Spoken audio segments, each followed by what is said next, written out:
My name is Janie Durrell. I'm the second vice president of United Mutual, and I will be presiding over this meeting in the absence of the president and first vice president.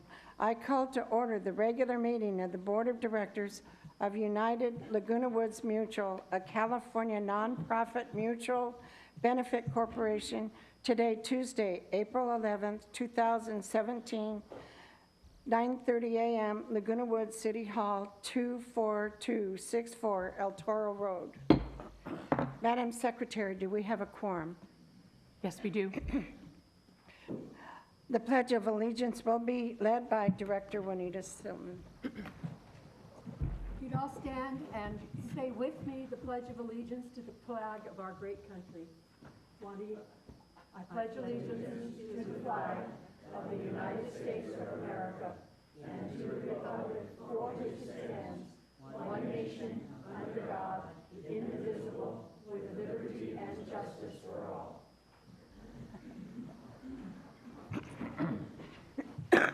Thank you, Juanita. We would like to acknowledge the media, the Globe, and TV6. We have the Globe in the back. Thank you for being here. I want to thank Laguna Woods City for the use of their city council chambers for today's meeting. Directors, please be sure you are approximately 10 inches away from the microphone when you speak. And our audience, please speak into the microphone when you have a comment to discuss with us. Do we have approval of the agenda, and are there any additions or corrections to today's agenda? I move we approve the agenda. Is there a second? Second. Okay. All in favor? It's unanimous, and thank you. Members' comments. At this time, there's a two-minute limit, and come to the podium and go ahead and give us your discussion, and we sure appreciate it. I lost my agenda. Okay. Good morning.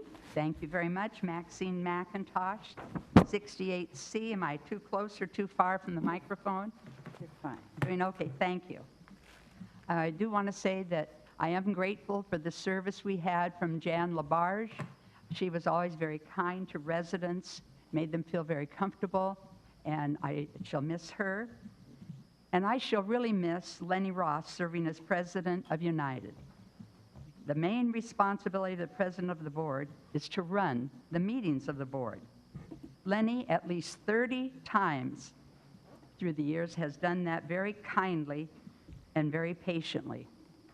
He is always courteous to not only his fellow board members, but all the residents who participate in parts of the meeting. Thank you, Lenny. Hope you're hearing this, for giving so much of yourself to so many of us.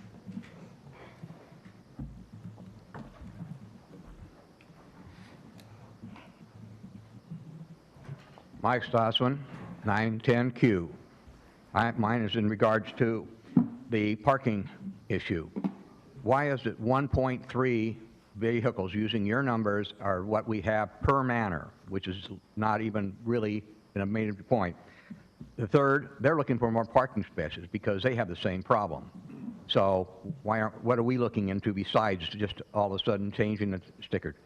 The grandfather clause, what is the clause taking and allowing for, an accident if you lose a car and you've been grandfathered in on the car? You know, you're going to lose that capabilities of having one. I've got a motorcycle, a golf cart, and one car for my wife. If something happens to her car, I got a motorcycle and a golf cart. Do I get rid of it? And this is a golfing community. There are 500 golf carts, and there are a lot of golf players. So what happens to that? What is the happening with that, with the car being lost? If it's because of just an independent or a few small cul-de-sacs that are having a parking problem, because mine has none. We always have open parking spots. We even have open garages, or carports. So where are these at? Are you going to penalize the whole village because certain areas have smaller parking areas? That's unfair to other people that are using theirs effectively, and to have to lose their third vehicle on a two-manner. I got rid of a truck when they started talking about going to 3, because I had 2 trucks, a motorcycle, and a golf cart. My golf cart and motorcycle sit in the same carport. It takes up no more than 1 car's worth. So how's that figure into it? And then the other thing is my question, it kind of struck me, is did the village come up with the requirement saying that there's too congested parking? Or was it somebody that has an ear to, the village or to the board? It makes me wonder, because I've had no problems. Hadn't heard about anybody complaining except maybe 1 or 2 people who park in one's got maybe 4 parking spots, and besides the carports. So at this point, are we trying to govern the whole village into something that only a few places have? Why aren't there being marked parking spots in some of these cul-de-sacs that have room for parking, but nobody uses it? And that's my take on it. And I'd like a response on some of this anyway. Thank you.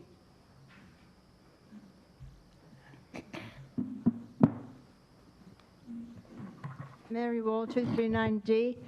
I'd just like to know how many units, if any, that United have for sale. I know there was an auction back in December, and that unit still hasn't been sold, but I don't know whether it's out of your hands or whether it's in the realtor's hands. And my other question is, do we have an up-to-date list of the number of manors that have been renovated? Because we hear how much money we're saving by the people who've renovated their manors. Thank you. Thank you. Michael Landry, 693B, Avenida Sevilla. Ditto, ditto, ditto, ditto. I have 3 vehicles. One is a pickup to tow my camper. I have a sticker and a UPC label. And I just wonder, and I have a 2-bedroom. Will that car be grandfathered in? Because, I mean, I can't have it re-registered every time I go on a camping trip. So I'd like to know about that. The other thing is, a lot of what happens here, some of my neighbors and other parts of the village, there are 2 and 3 motorcycles where there are not supposed to be any. There's one in particular, I don't mean to be a tattletale because I hate this telling on people, but a situation where 2 people share the same sticker, same license plate on a motorcycle. So that's a lovely idea. It's great if you can get away with it, but they take up spaces. A motorcycle should never take an entire parking space. To me, that's a little too much. But again, my question about my pickup, and I've gotten rid of 2 cars. I've moved them. I haven't gotten rid of them, but I can't get rid of any more. I need that pickup to haul my trailer, and my wife and I each need a car. So how will the grandfathering operate? My other question was, last meeting we were here, I was waiting for this discussion on the parking sticker situation, and we were told that it wasn't going to be discussed at that meeting, and then all of a sudden it got discussed. Please address that. Thank you. Thank you.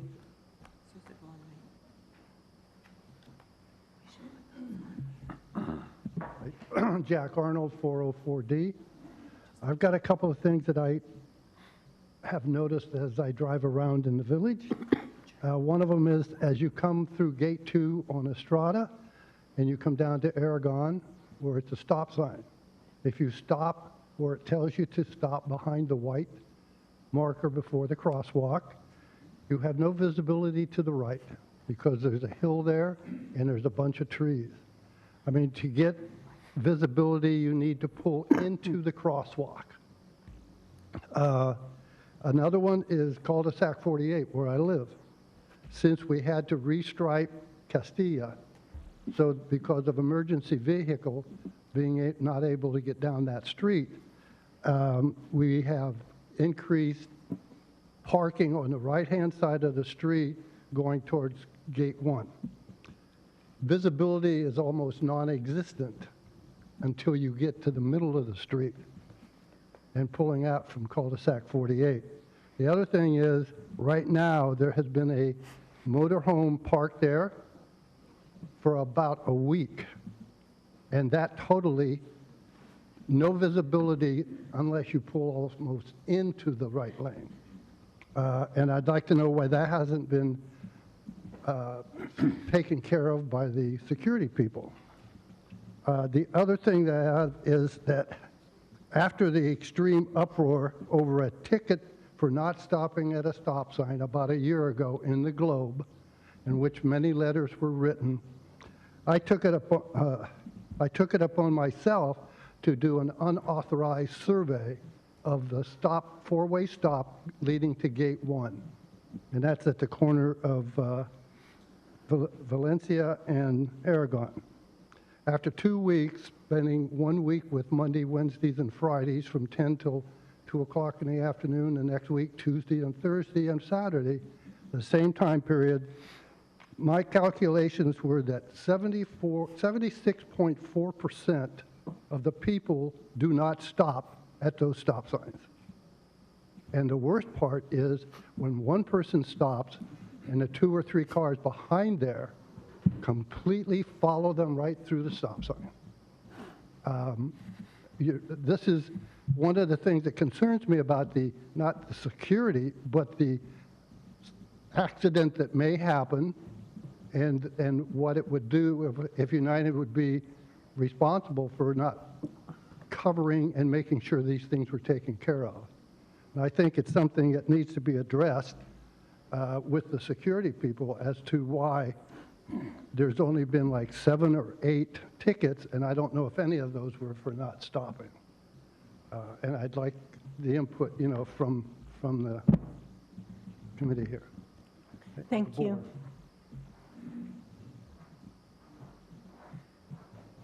Hi, Kathy LaPaglia, 818Q, and I have an opposing view on the number of parking spaces. I really think that 2 per manor is adequate, because when there are 3, all the spaces are taken up. For instance, in front of my manor, there are 5 parking spaces. 3 of those are always occupied by people who have 2 and 3 vehicles. In the building over, they have a motorcycle and 2 vehicles. The motorcycle is in the carport space, and the 2 vehicles are usually in the guest parking spaces. So if I have groceries that I want to just pull into the guest parking to unload and then take my car to the carport, I usually can't, because all 5 guest parking spaces are full.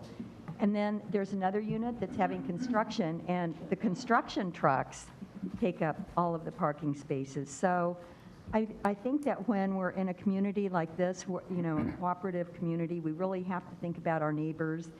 And wanting to have 3 vehicles as if you live in a single-family home is a different matter from when you're actually living in kind of an apartment setting where there are limited parking spaces and wanting to have 3. I just think that, I know that it makes it difficult. In fact, I'm coming right from my walking group. There's a woman in my walking group, and she has extended office hours. She doesn't get home till maybe 9 or 10 o'clock, 2 nights a week, and she can't even park in the guest parking close to her manor because all of the spaces are typically filled. So I have an opposing view, and I just wanted to present that. Thank you. My name is Betty Beheim at 541 Via Estrada H. I've never been here before, so if I'm out of line and something, you'll have to tell me. I have 2 complaints to make, one on security. I have had 2 items stolen off of my carport since probably January.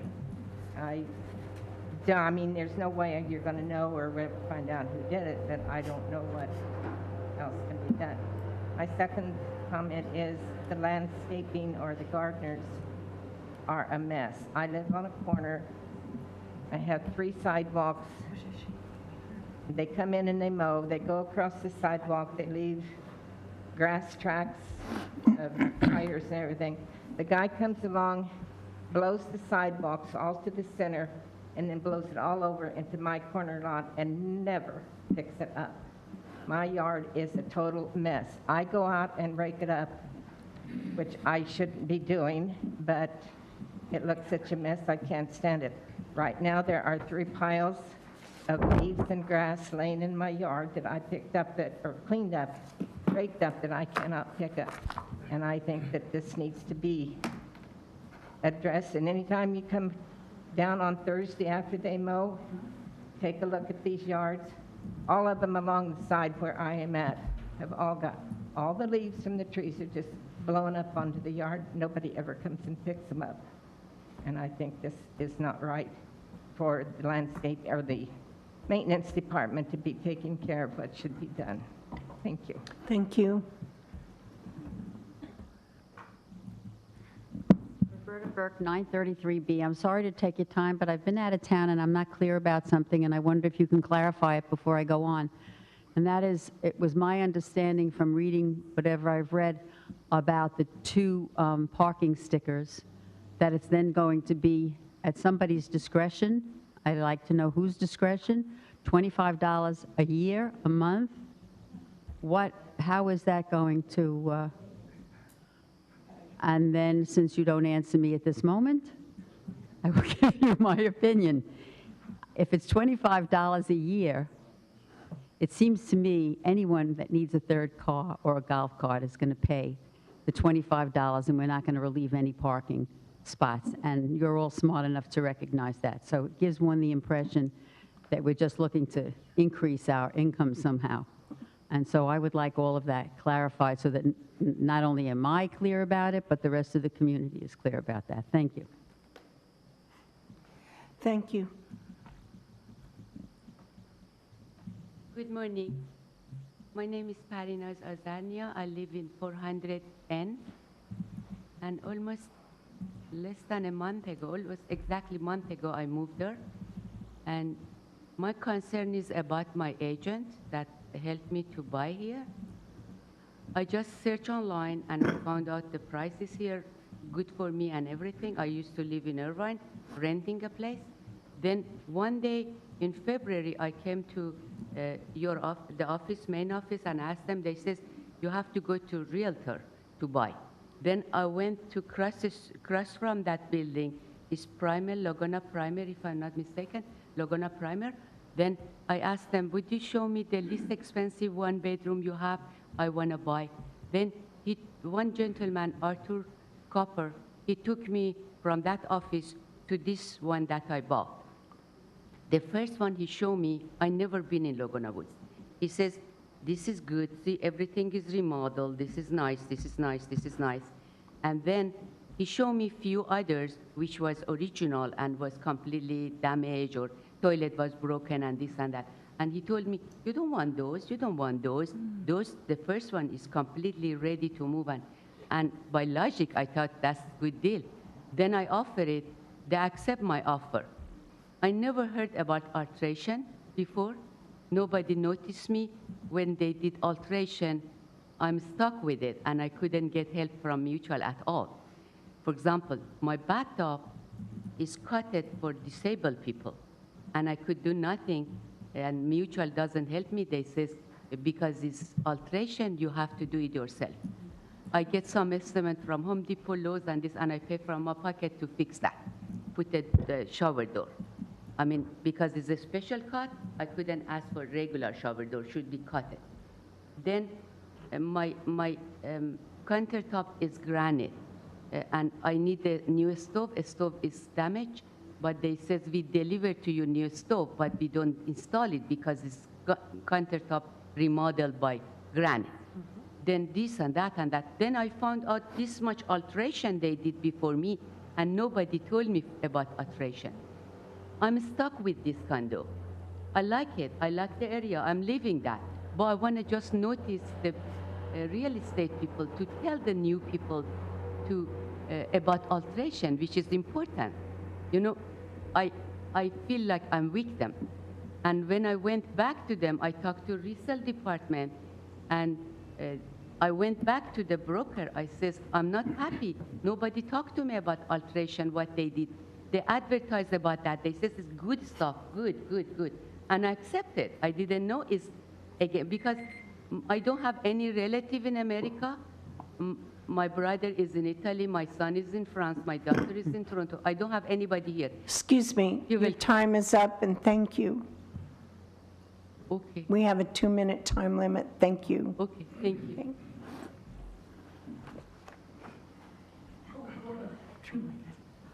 I'm Debbie Byrne, 498B, and I wanted to address the parking issue also.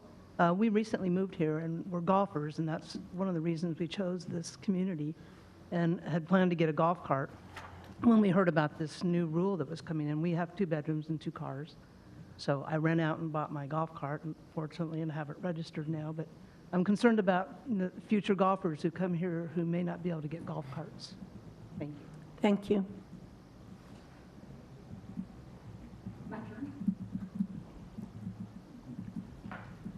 Pamela Grunke, 2214B. I come today to thank a couple of our retiring board members, Lenny Ross and Jan Labarge. I want to thank them for the service to the community, to this board, and to this mutual. Whether you agree with them or not, I think they should be. Pam? Pull it a little closer. Thank you. Okay, Did I pass the test? A little more. no, A little more. it's just, How's that? yes, thank you. Better. Shall I start all over again? Don't put me on the time clock. We just got the thumbs up. You're doing great. Okay. Anyway, I think they should be thanked and recognized for their service to this community and to the mutual. I think it was imperative that they suffered through the hard times and the easy times and all of the times. So I am hoping that there will be some sort of special recognition for their time and their efforts. Also, that being said, I want to praise and I want to thank the people that were at my manor a couple of weeks ago. These young men fixed a window frame, they fixed my broken dishwasher, and they fixed the heater in my downstairs bathroom.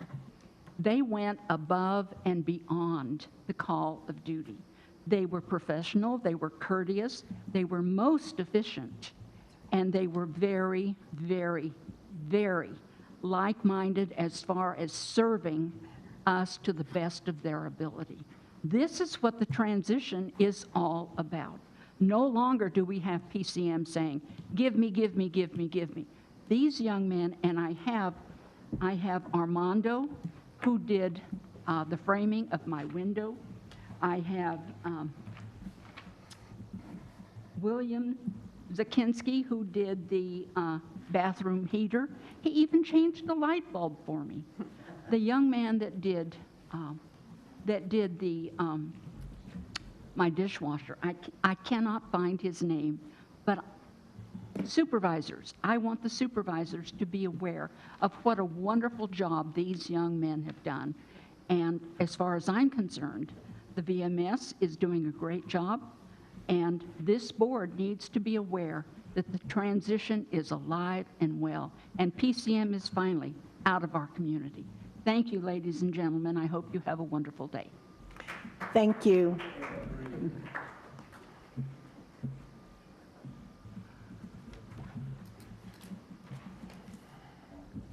My name is Norma Benner, 2051, Unit D. And I'm just so astounded at the work that all of you do and have done for so long in our behalf. And I too have had wonderful service. Fortunately, we bought a model that had not been remodeled, and so we have new appliances in our kitchen, new flooring, so it's really beautiful. But I'm really saddened today to note the resolution regarding land use, and I'll choose to talk about that later. Thank you. Thank you. Directors, Would you please respond? And we have 2 minutes.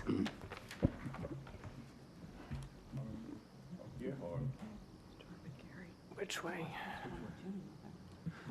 We'll start with Gary. I agree that we do have a parking problem, and maybe we as a board need to dive into this deeper to see what we need to do to solve the problem. Maybe we have not come to the point of what we really need to do. As far as land use is concerned, my view is that when you buy, you know what you're buying, and if you need to buy something bigger, then go to another area of Laguna Woods. Now that's mine. Andre, do you have any comment? Yes, issue about, first I would like to say, I understand a lot of residents have issues coming to the board and trying to let us know that you have difficulties. But I would suggest that we are not the first place to register any kind of complaints. The first one should go to the property services, to go to staff. They are the people that work out and help you resolve those issues. If they cannot resolve it repeatedly and or the result is totally unreasonable from your point of view, then you bring it over. If we start doing staff's job, then we won't be able to accomplish too much on that. So some issue about parking, this is a repeated issue, and this is not just a personal issue. Recently, I heard a story that security found out there is some person who brought in cars from outside, no decal, no registration for, not even license plate sometimes, and parked in our cul-de-sac. And security took care of that, and they checked it and found out this person, and then issued the warnings and citations. This person brought in 5 to 7 cars at a time, parking our parking space, and that resulting in you begin to see cars parking on the sidewalk, on the street, and that caused a lot of grief for the residents.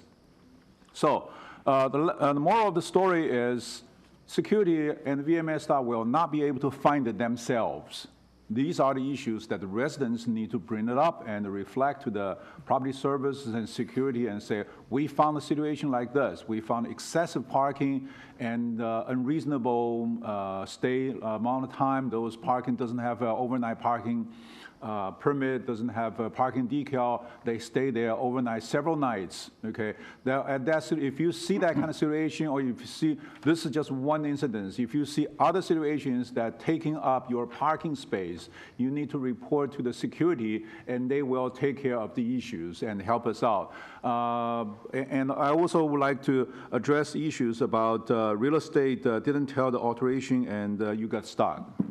It's not unusual. It's very common. And we are trying to find some way. Hopefully, we will find a way to inform the buyers that what kind of situation they are in, whether this is the alteration they really want, and what kind of ramification of the alteration will impact you. We are considering that issue, and we are aware of that issue, and we got a lot of complaints. This is not something that VMS can resolve. This is the policy and procedure side, so we are working on that. And the visibilities out of a street, when you have a stop sign, you need to make a turn. And that is being addressed issue. However, we do have a parking space issue. So if we red zone a lot of parking space and open up visibility, then we are limiting the parking space. So we are also addressing that issue, trying to find out what is the best way to address those issues. However, if we can resolve the parking issue, then we may not have those issues. These are all related issues. Unfortunately, this community is built 50 years ago. At that time, 1 car per family is a common practice. So right now, it's 2 cars, 3 cars, 4 cars, golf cart, motorcycles. Becomes a common issue. So maybe we need to think outside the box. But we need suggestions, okay? And hopefully we'll resolve these issues, help the residents, and make everybody's life better. Thank you very much. Steve, do you have any comment? Okay. Before I get to the parking, the agent issue, that is between the buyer and their agent, and if misrepresentations were made where they didn't do their job fairly representing you, you have recourse outside of the community. As to the visibility issue, we'll bring that up to staff and ask them to look. I'm somewhat familiar with that curve over there and the red striping, and I know that they also restriped that street at some point because it's an issue. As to the parking issue, a couple of points. The current rule is that anyone can park a valid registered vehicle in an unassigned striped parking space for up to 7 days. If you'd like to change that, let us know. What happens is after 7 days, if you call security and you say this car has been parked here for more than 7 days, they will come out and they will mark it with yellow chalk. And they will wait 7 days. Yeah. And then they'll put a warning citation on it. And then they'll wait, I think it's another 10 days. And then they may tow it. So if you'd like your unassigned striped parking spaces open more regularly, perhaps some of you would like to write to us and say, can you cut that down to 3 days? And if it isn't moved after 3 days, security can come out and put a warning, and after 48 hours, it'll be towed. I mean, we can talk to security and we can try to change rules, but that is the rule. The other rule is that under no circumstances are outside contractors supposed to park in cul-de-sacs while they do their work. I said this at the last meeting, and I think I said it at the previous meeting, so I'll say it again for everybody on TV, and if anybody is a next door person as well, please post this. If you see a contractor parked in a cul-de-sac, pick up the phone and call security. Contractors can stop in the cul-de-sacs, drop their equipment, drop their people, and they're to park their vehicles on the named curbed streets. As far as additional parking on the streets is concerned, I just want to remind everyone that our community was built first, and we have more narrow streets than they do in Third, for example. And we have had situations time and time again where cars are sideswiped, 3, 4, 5 cars are sideswiped in the middle of the night. We've also had fatalities where staff has been killed because someone, a driver, forced them into a parked car and killed them. So when you say maybe we should provide more parking on the streets, caveat emptor. And finally, on the decals, I'll just say this. The variance process is a one-time application fee for $25. It is not an annual fee.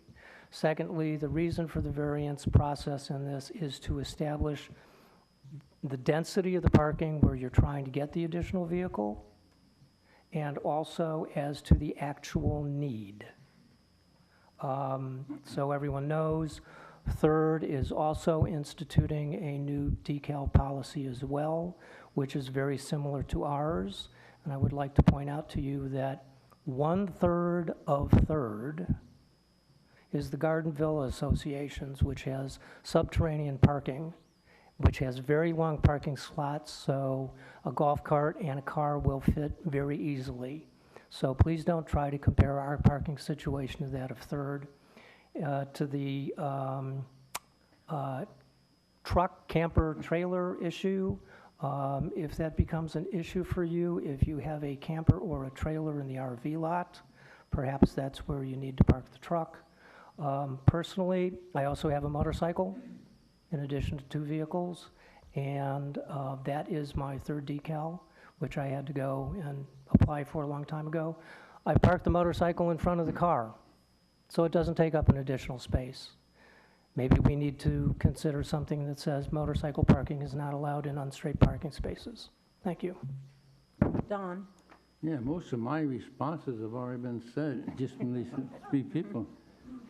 So I'm going to say, be a little more positive and respond on what Pam Grunke had to say about our staff. My wife and I went out last night and we came home. I heard this drip of water. Walked in the kitchen and the floor was flooded and the counter was flooded. And had a man out this morning, 8 o'clock, and took care of it, and pleasant. My wife gave him some homemade bread. And we really do have a pleasant group of workers. These guys are really terrific, and they're smart, and they know what they're doing. And I am so thankful that we dropped PCM a year ago. We have a great group of people here. That's enough. Thank you. Pat? Yes, well, I would just like to talk about the lady who talked about the land use, and I know what she's talking about. I'm sorry, it's not out of order if we are responding to the people, and that's exactly what I'm doing. Member comments should not have been made now. Yeah. Because it's on the agenda. Right. Oh, okay. I guess there's a couple of them that shouldn't have been. I'll just pass. Thank you. Juanita? I also, Patty, would like to sympathize with what you are saying. It's a problem that we have continually. We do work with the realtors and the brokers and the escrow agents to make sure that they call out. There is a sheet in your escrow package that lists every alteration to the manor or to landscape.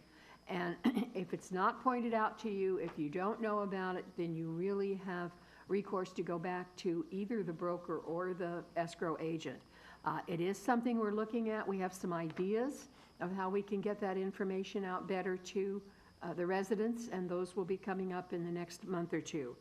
I apologize. I had eye surgery last week, and I can barely read my own writing, let alone anything else. Jack, with the problems that you're having at Gate 2 and your informal parking survey, stop sign survey, first of all, we have very limited staff. We can't have a security man on every corner. They rotate, with not only within United, but within Third as well, to different areas at different times. If you see this continually, again, call security. I can't emphasize enough to our members, please use the resources that we have within the community. Don't just suffer in silence. Call property services, call security, whatever. Get it out there, because unless it's talked about, demonstrated to them, we can't do anything about it. There's no way we can put a security guard on every four-way stop. And yes, I served on the traffic court a number of times, and it is a misconception that if you have one or two cars behind one that does stop, that when that car goes through, the other cars can go through too. No. Every single car has to stop at the white line. That's what the state law is. And so if you want to take your little survey, when you see people that are doing that, take their license plates, turn them into security, and we'll be able to talk to them. It's easy to generalize, but we need to have specifics. And Pam, yes, we have done some things for Jack, for Lenny, and for Jan. And we did do Jan's last time. I know we're going to do something for Lenny this time, but we have shown our appreciation. They've gotten a plaque, they've gotten their picture, and thanks from all of the board for their service. Maggie? So little left, but okay. As far as the realtors telling you what is an alteration or not, it is in your escrow package. You get that near the end of escrow when you're paid and you're ready to move in, and your equipment is almost all in the moving van waiting, and you get your papers, and then you say, what? Or you don't understand what it all means. So we're trying to communicate to the realtors that we think people deserve an early up on this. You can call, anyone can call Property Services and ask them what the alterations are for your address. So that would be a good thing for everyone to know. Call Property Services. They will give you that list or redo that list, or the first floor of the community center. As to items stolen from the carport, we have no way of stopping that. Most people have cabinets and secure things, and they put their things in there and lock them. If you leave items free in there, and you might have a bike or something, padlock it and lock it up and chain it to a post or something. We have no way to do it. I know everyone has clippers and they can do that, but we have no way of controlling that. As far as the leaves go and not picking them up, I will certainly pass that message on. That shouldn't happen. Okay, sometimes they come a half a day later because they're working on a different crew, but it should be maintained in a neater fashion than that. For future golfers, yes, I have concerns about future golfers and golf carts, so we will thrash over the parking issue again. It is a very ticklish problem, as you can hear. But I also noticed that people park closely. People who go to the gym spend time on the treadmill, run around the course and everything, and run around our village and take hour-long walks, park right in the cul-de-sac. They might park elsewhere on the street since they are fit and healthy and can make the schlep with their grocery bags and things. Leave the cul-de-sac parking for those who need it. Park in your spot, in your carport spot, and then leave the cul-de-sac places for people who actually need it. Thank you. Cash. Thank you. I would like to say welcome to Patty. She is a new member, and I'm sorry to hear that you're having problems. I am trying to do some things towards that. I'm a broker myself, and I'm trying to see if we can put some things in place so that it doesn't happen to people such as you and even me if I had the same problem. You can also get to dre.org and report the particular agent. But you should have had that in your package, the list that showed what alterations we have done. And you should contact the office here, Property Services, and written request, and they will also provide you what has been done. And our people are very proactive. We are trying to make this community as a big, one happy family, and that's why I'm putting my time in it.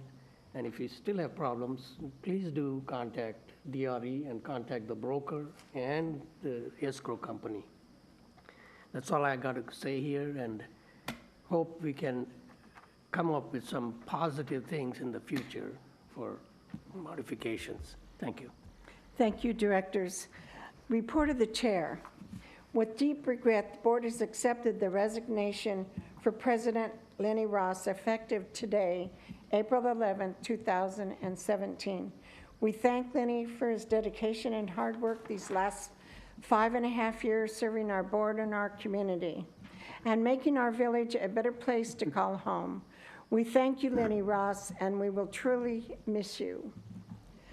In 2002, a resolution was adopted and implemented granting the land use policy to allow members in limited circumstances to make exclusive use of certain portions of common area to expand the footprint of their manor. Since that time, there has been many, many discussions and much time spent working to find the right solution to this issue. A town hall meeting discussing the exclusive use of common area for individuals was held February the 28th. The board has listened, reviewed all the questions and comments, consulted our legal counsel also along with our staff, and reviewed members' petitions. Today, we are bringing to our resolution on land use policy. I want to thank the previous and present United Board members for all their hard work bringing this issue to a final conclusion. During our board meeting today, 2 of our United Board vacancies will be filled. I want to thank our board candidates for your interest to serve on the board and the board members, as I wish you all well. The board encourages you to attend our committee meetings along with our GRF meetings and get more involved so you all understand the functions and the time that we, the board, dedicate to you, our members of the community. Next on our agenda is our VMS report given by Mary Stone. Thank you, Janie, and good morning. Village Management Services Board meetings are held on the 1st, 3rd, and sometimes 5th Wednesdays of the month.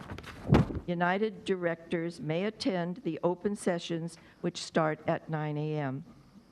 At the meeting on March the 15th, VMS Board, Jackie Giacomazzi, Human Resources Director, presented the 2017 Employees Benefits Study. The study compared VMS employee benefits with Seal Beach, Walnut Creek, Associa, and the cities of Mission Viejo and Costa Mesa. VMS was in line with the other communities and municipalities, except there was a wide variation in paid time off for jury duty.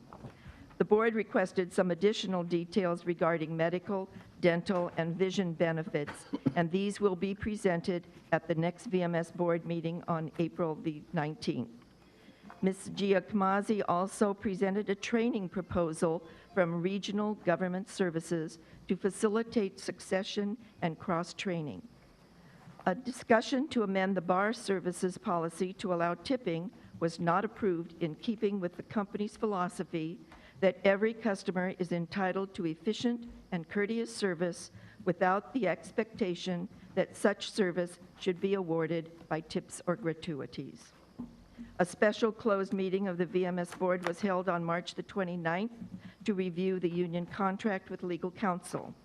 Our contract with local union 652 is a multi-trade agreement, in contrast to most union agreements that are with individual trades. Any modifications to the current agreement will need to be presented to the union 60 days prior to November 30th, 2018. At the April 5th meeting, Kurt Ron, Landscape Director, updated the VMS Board on matters relating to his department. This report was the first in what is expected to be monthly appearance by department heads to keep the VMS Board informed. Betty Parker, Finance Director, discussed the KPMG audit.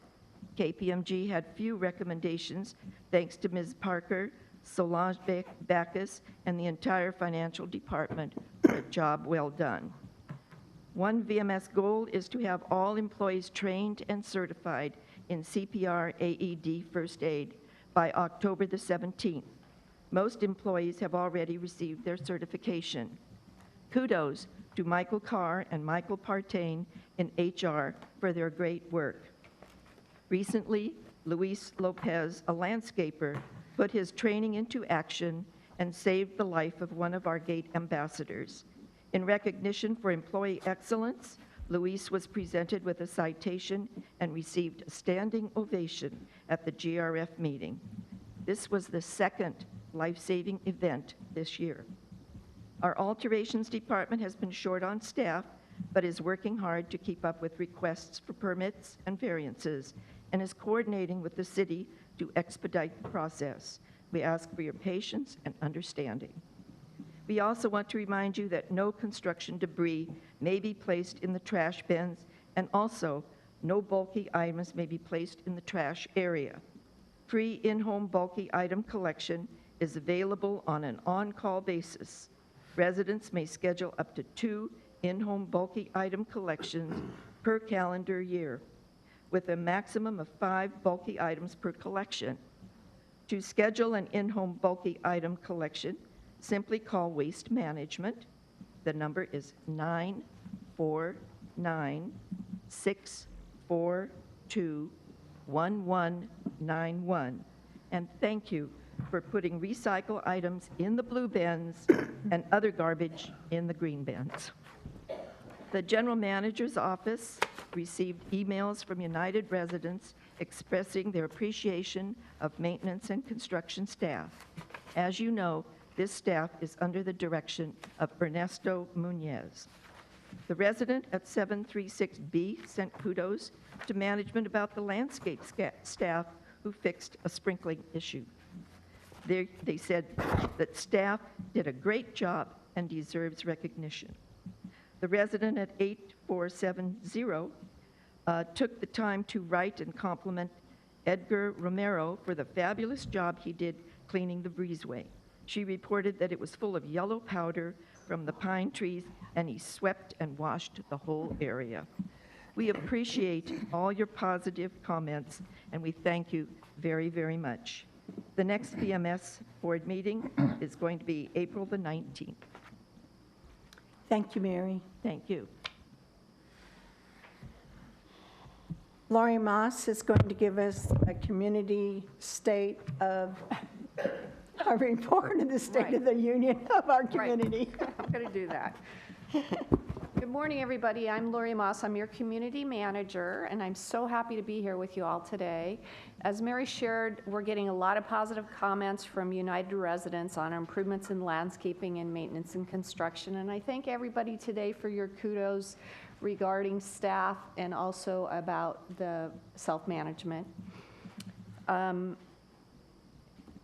want to talk a little bit about the orientation that Heather and Director English just had last Friday. We had 15 new attendants and 15 new residents in attendance, so that was a good number. United will hold their first evening orientation on May 10th at 6 p.m.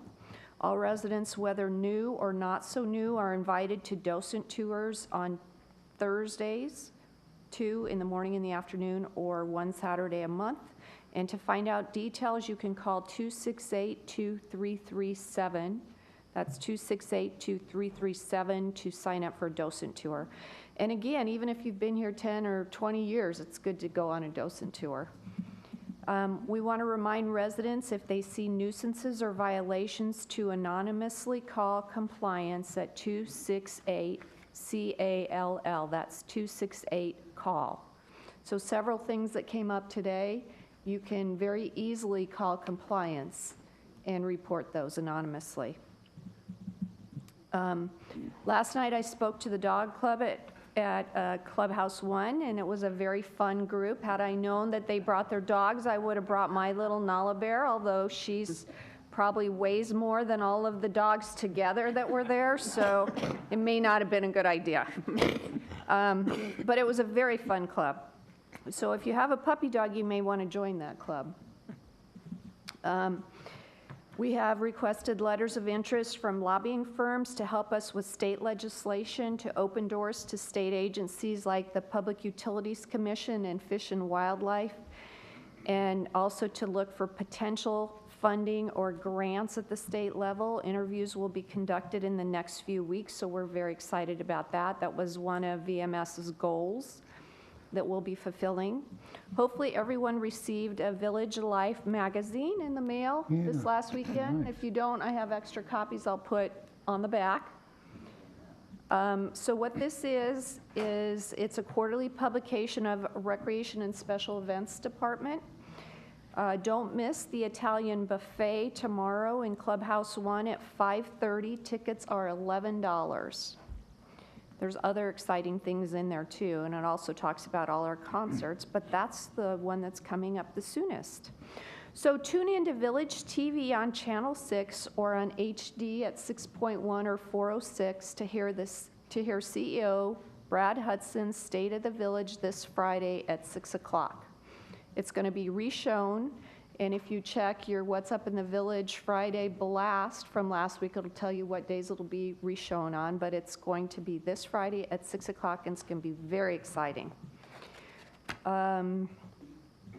The updated village disaster plan is in its final draft and will be presented to the GRF Security Committee next Thursday at 9 a.m. at Clubhouse 5. So we have a big room, and we hope a lot of people will come because it's very important to be prepared. So please plan to attend. The next phase is getting block and building captains trained to pass information down to residents. So we thank Andre for your committee and their hard work. Hopefully everybody has downloaded the Dwelling Live app. If you go to your apps on your phone and download Dwelling Live, and then it'll ask you for, you'll be in the login page, and it'll ask you for your email and your default password. So your email is the email that we have on record, the one that you left when you signed up for your RFID. And your default password is the number on your ID card. So if you forgot, if it's not working and you forgot which email you gave us, please call us at 597-4600 and we'll let you know what email you gave us. Or you can email us at residentservices@vmsinc.org and we'll tell you what email. So Brad wants to have 2,000 people on that app within the month. So we need to get as many people as possible on there to meet that goal. And it's way easy too. So you can register all your people on the app. The awesome thing about it is if it's your kids or grandkids and they're already in your contacts, you just bring it up and the contacts will automatically populate Dwelling Live. The other great thing is that when your residents come up to the gate, you can select an option where we would text or email you that your resident's here. That way, if you just got out of the shower or dinner's not ready yet, you have a couple minutes to get all of that done before your resident shows up at the door. I wanted to address the traffic and safety issues that Jack brought up. We do have a traffic safety video that was just done by Chief Moy and Ray Gross from GRF, and it's on TV6. You can also view it on YouTube. It's all about California stops. And I really, as the board did, I want to encourage people to get pictures of license plates of those who are doing violations, because most likely this isn't the first time that they've violated, and we may already have them on record.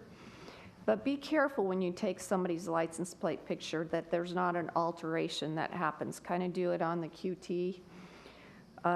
We don't want anybody to get hurt.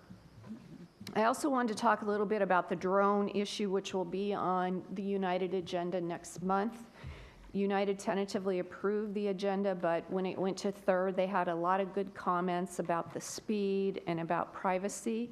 And their recommendation was that maybe drones should be prohibited by outside users and only allowed by our staff or those that are commissioned by our staff so that we have a little bit better control of it.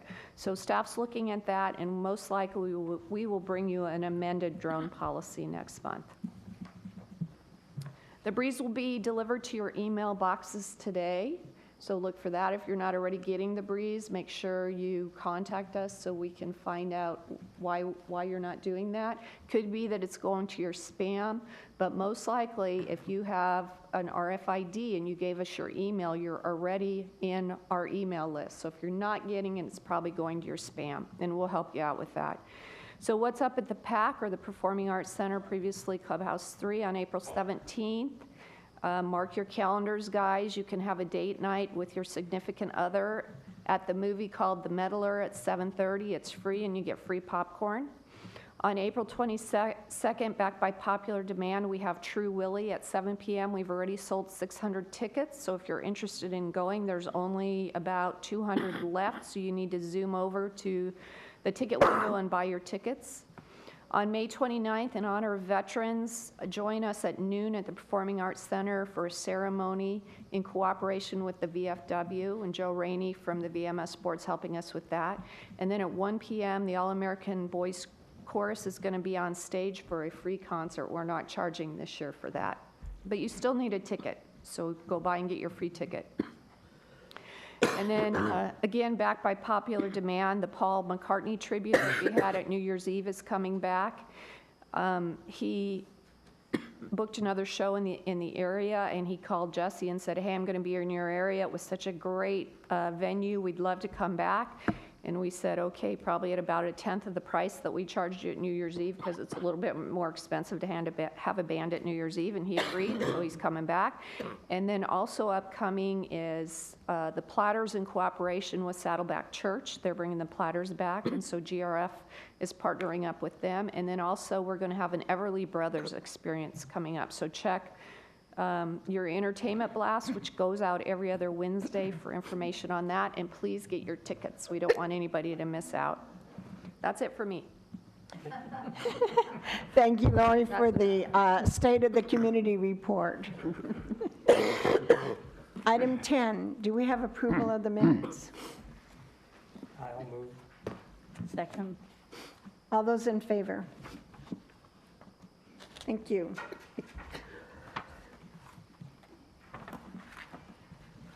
Do we have a motion to approve the consent calendar? Do we have a second? No. Pat, I'm sorry, who moved? I'll second. Steve. I second. All those in favor? Thank you.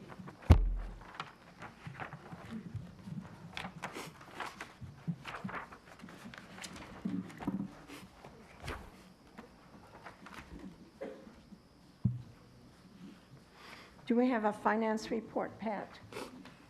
Yes. The treasurer's report is as follows. Slide 1. The total revenue for United through February the 28th was $6,579,000, compared to expenses of $5,243,000, which resulted in greater revenue than expenses of $1,336,000.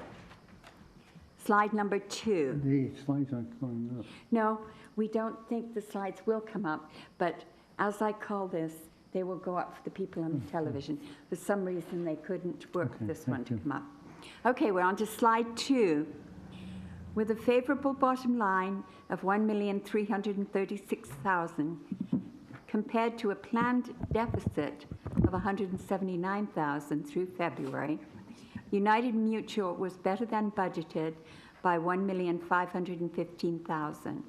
This was primarily due to the timing of reserve expenses, schedule delays due to inclement weather, start of reserve programs, timing, waistline replacements, researching epoxy lining and outside vendors, Mana water heater replacements. Slide number 3. On this pie chart, we show the non-assessment revenues received to date of almost $240,000 by category, starting with our largest revenue-generating category, miscellaneous, which is primarily due to the collection of the annual golf cart electric fee, followed by interest income and fees and charges to residents for prorated appliances. Slide number 4.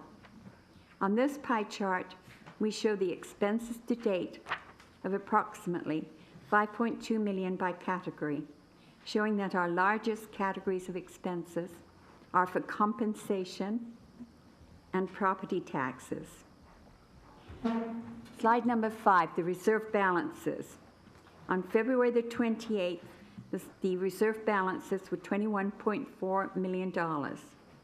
The year-to-date contributions and interest to reserves was $2,037,000. The year-to-date expenditures were $1,002,000. Okay. Going to go on to the report on the delinquencies now.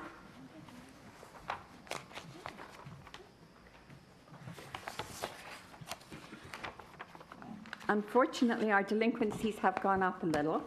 However, in spite of the fact that they've gone up, we're still way, way, way below the average, and probably, I'm sure we're still top of the country when it comes to delinquencies for homeowners associations. We're still under 100,000, 98,683, and we had a total of 42 delinquencies. Then I'm going to go on to good news, and that's all about the resales. Just hold on a minute. I've got to find them first of all.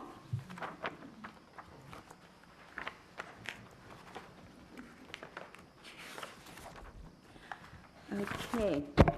The resales for United for March 2017 compared to the first 3 months of 2016.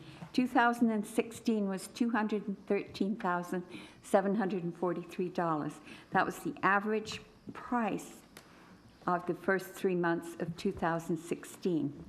That compares to $243,642 this year, which is a 14% increase. That's really very, very good. So that's the main thing I wanted to talk about, the resales. And then the last thing I would like to talk about is the leases. Now, we have held the leases in spite of a lot of people thinking that once we removed the 6-month lease restriction, these would go up significantly. We've been able to hold ours down to 514 total leases, or 8%. And it's been running between 7 and 8% for several months now. It seems to be pretty consistent that 8% is the magic number here. So we're in good shape, and thank you very much. Thank you, Pat. Don, do we have a report of the maintenance construction? Yeah, we didn't have a meeting last month. It was canceled. However, Steve and I met with Ernesto. Ernesto is the director of M&C. And we are talking about changing the M&C committee a little bit, and to make it more effective, we'll talk about the alterations. There's a word for it, Architectural Control and Standards Committee. We're thinking about implementing that, and will give us more time to go into more detail with the residents on their alteration requests. And then every third month, we'll go in more detail with our ongoing projects. So that's about it. Thank you, Don. Maggie, do we have a report on landscape? Yes, we haven't had a meeting yet. We will have it tomorrow, but I wanted to talk about regarding items in the common area. Somebody wrote to the Globe a letter saying they wished that they could put chairs out in the grassy areas.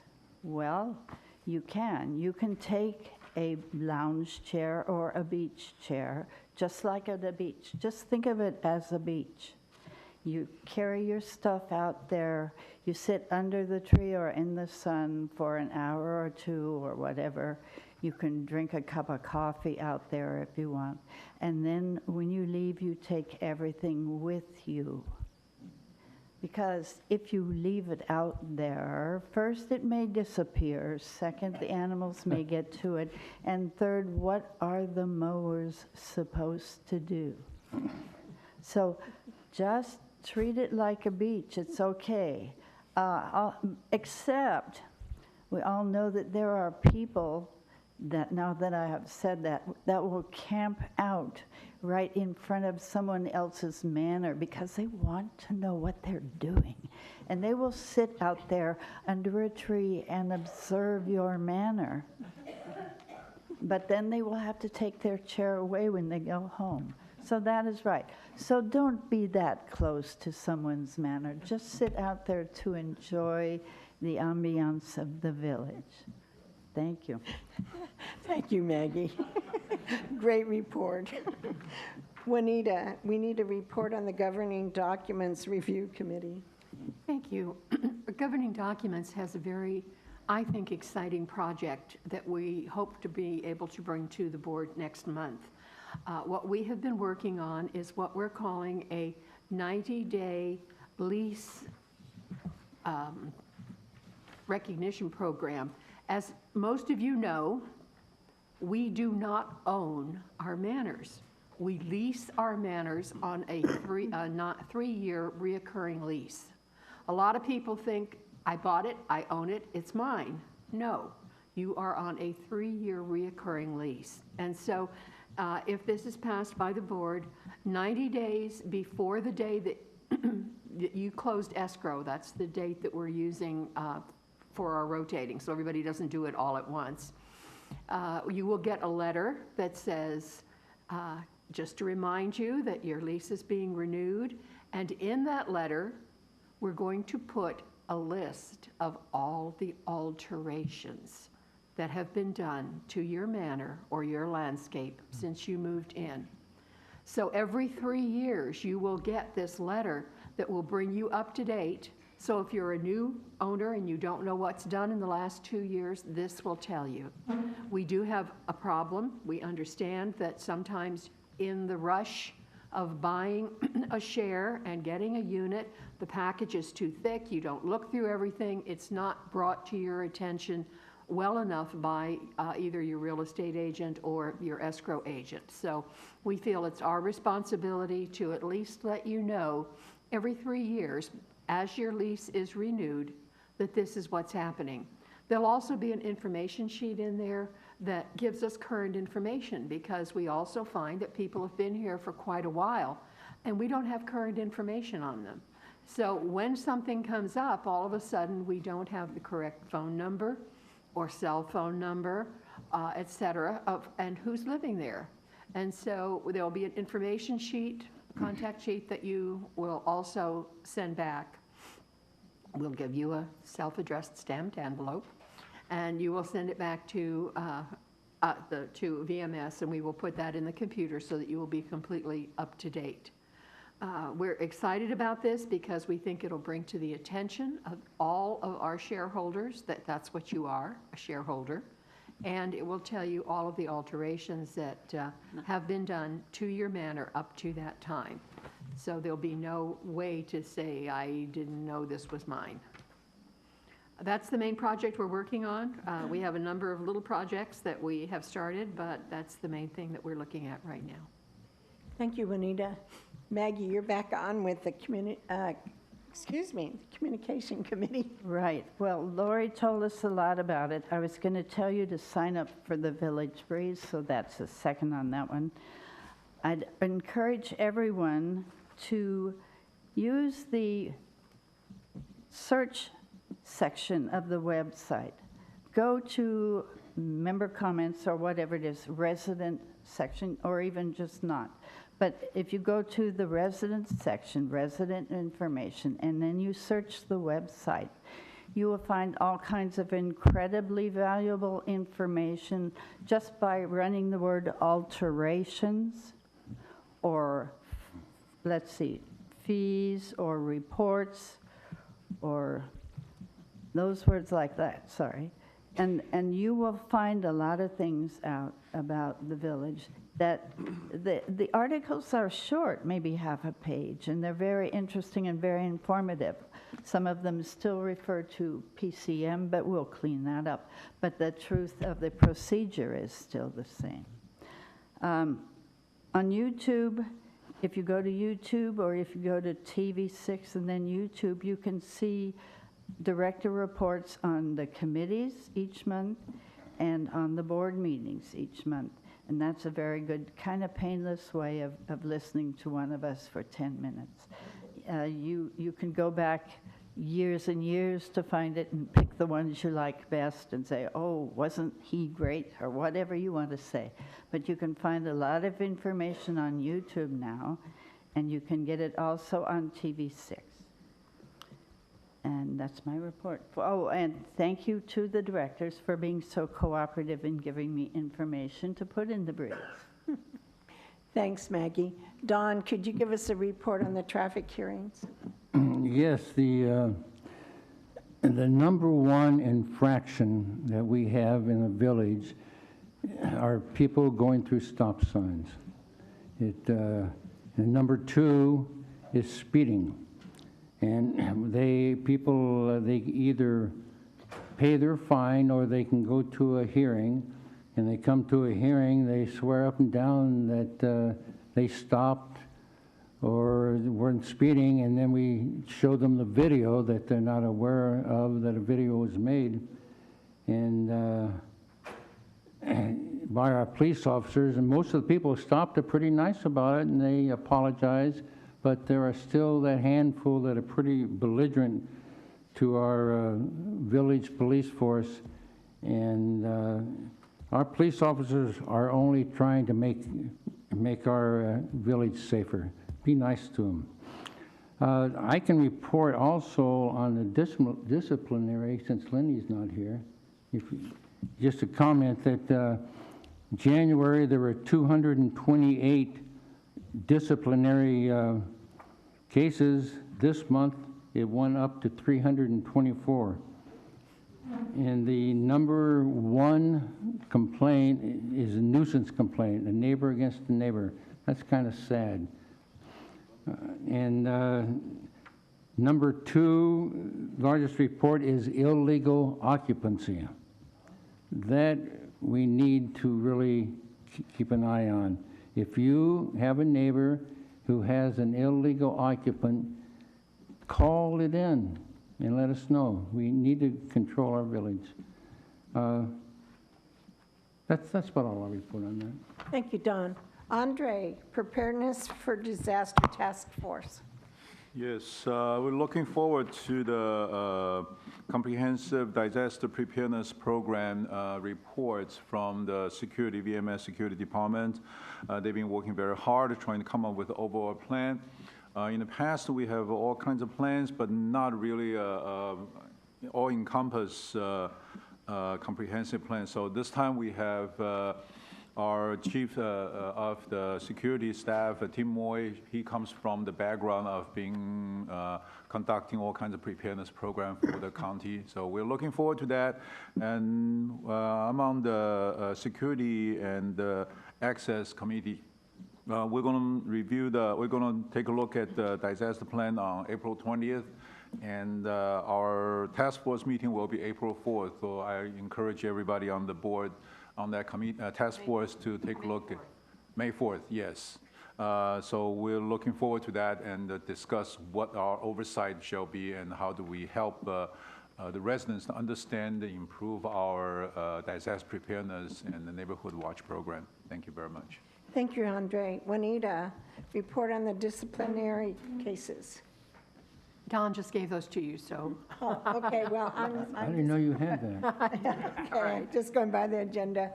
I just want to show and share with you how much work our committees are involved in and our directors that are handling and managing these committees and chairs. And I really thank all of them for all their time and dedication. Under unfinished business, item number 13, we have two resolutions.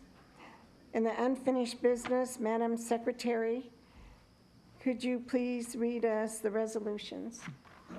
Because of my problem with my eyes, I have asked Maggie to read the resolutions for you. I don't do very well with small print these days. This resolution was put in next month. The 30-day notification ends today, and so the vote that we take today will be definitive. Resolution 117XX, 217 Collection and Lien Enforcement Policy. Whereas in accordance with California Civil Code, the United Laguna Woods Mutual maintains a collection and lien enforcement policy that outlines the procedures, policies, and practices employed by the United Laguna Woods Mutual in enforcing lien rights or other legal remedies for default in payment of assessments. And whereas the mutual would like to formalize certain practices and procedures used for the collection of non-assessment delinquencies, such as fines, fees, and chargeable services pursuant to the governing documents and current law.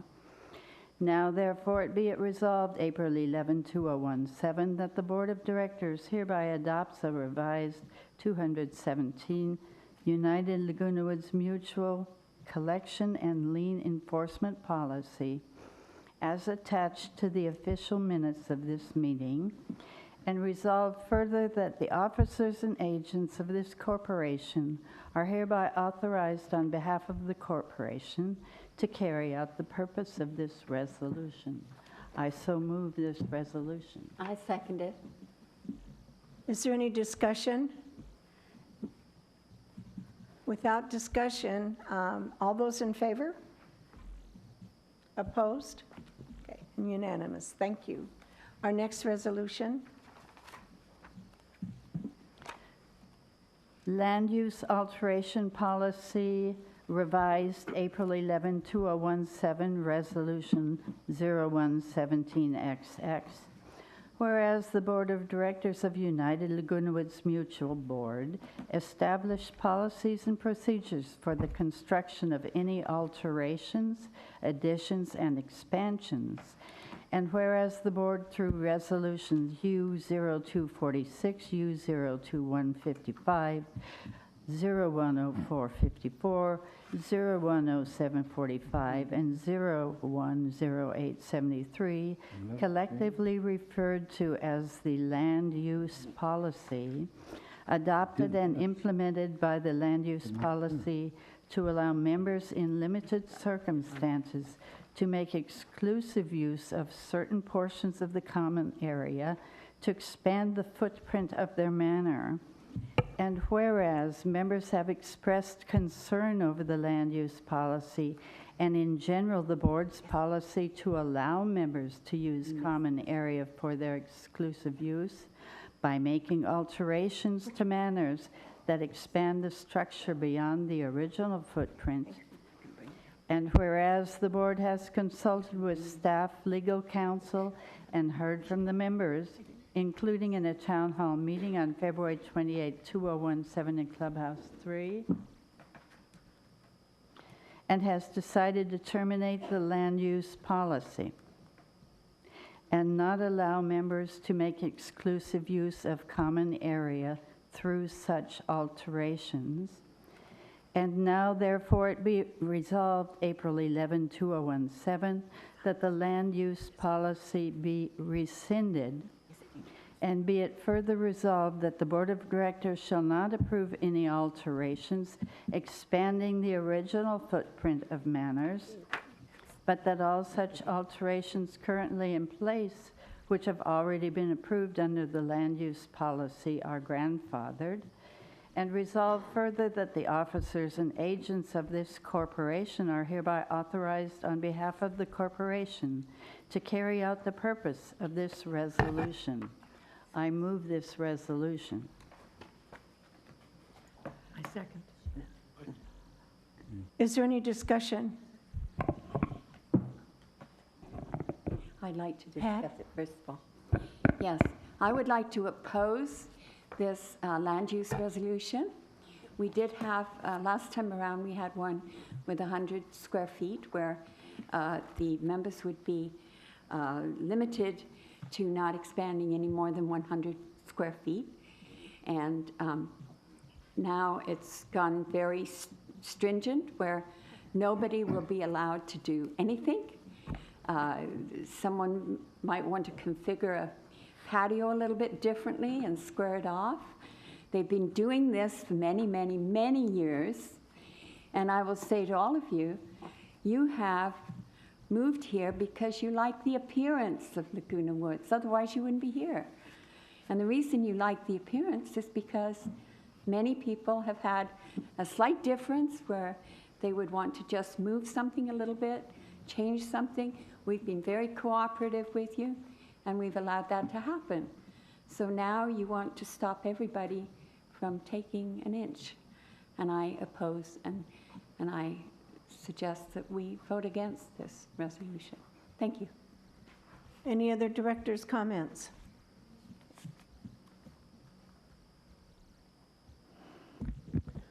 Roberta Burke, 933B. Some of you know that this affects me not. I have been, many years ago, the beneficiary of being able to use some of the exclusive use, some of the common ground for exclusive use. It took nothing away from anyone. It has made my life just a little bit more enjoyable. Roberta, would you not hold the microphone up to your mouth? You need to be Sorry. away or else you get static. Sorry, because I really want you to hear. At any rate, I have been living here approximately, I think, 18 years. I've come to many, many, many, many meetings. I can't say I've been at all. There is no one that has asked that I know of, or let's say the majority of people asking for pieces of common land to use have been very small. The amounts that they're asking for, the average person would never know walking by that they received it. There are some units that allow, if you enclose your patio, if you just got one more foot of dirt before where the bushes start, it allows you to have a dining room table and put chairs around to entertain. I am aghast that this has become something that is nothing. Every single one of the variances that were given are gone over to the minute detail to make sure it doesn't interfere with the people around. They have to give letters. It's been very strict. I don't know of anyone that has really complained about anyone that was given any piece of land to use. And certainly mine is much more than the average. And nobody complains about it because it doesn't affect anyone. So on that sense, I feel that you're being totally unfair. On the issue of it's not fair because upstairs can't do it, well, upstairs can have skylights. The downstairs can't have skylights. And these units were not built fair. If they were all fair, we wouldn't have steps. We would have equal. And that was not the anticipation of this community. What really has happened over the years is that some of you have a philosophy who have come on to the boards that it is a philosophical difference. It has nothing to do with fairness. It's a co-op, and therefore it shouldn't be done. And therefore, to those of you, I say what my children say to me all the time. It is today, Ma. Things are different, and changes have to be made, and things have to be kept desirable.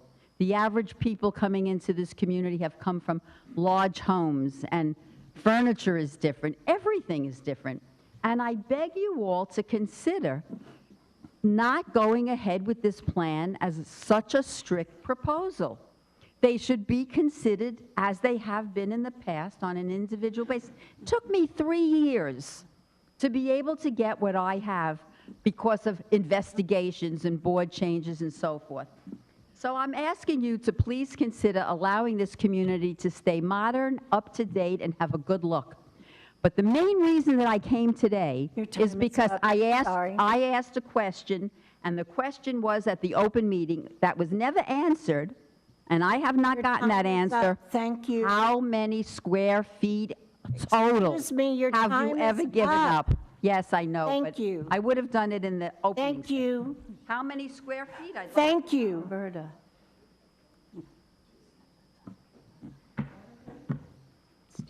My name is Norma Benner. I'm at 2051 Unit D. We bought our home and part of the patio had been made into a room, which has benefited us wonderfully. Should a neighbor come to me and you hadn't approved this resolution, but it kept the previous policy of, on a limited basis, letting residents increase their manners, very small amount, and said, this is what I want to do. It's not going to affect anyone. So would you feel that that was okay? If we put a face on it, if all of the residents who would ask, do you want to give away land, would immediately say no.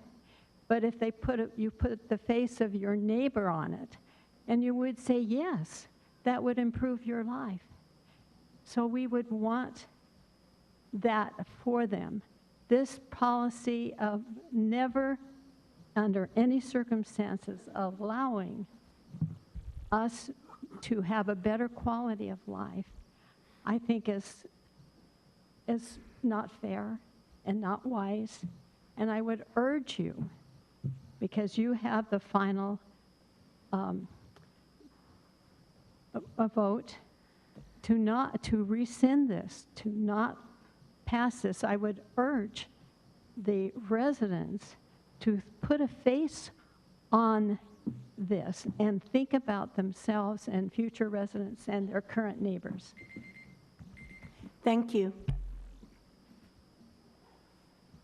Hello, Connie Barton, 514D, new resident in Laguna Woods as of last December. I would encourage the board to follow the law. Regardless of what people prefer, we need to follow the existing laws that you cannot grant exclusive use. We must follow the law, I guess is my point, that the board cannot grant to a particular homeowner use of a common area. I moved from an HOA that was under litigation for many, many years. I would hope this board would not open us up to litigation and just follow the law. Thank you. Thank you. Okay, Maggie, I'm going to do this right. There you go. Can you hear me? Yes. Pamela Grunke, 2214 United. Quality of life has nothing to do with expanding the footprint of your original manor.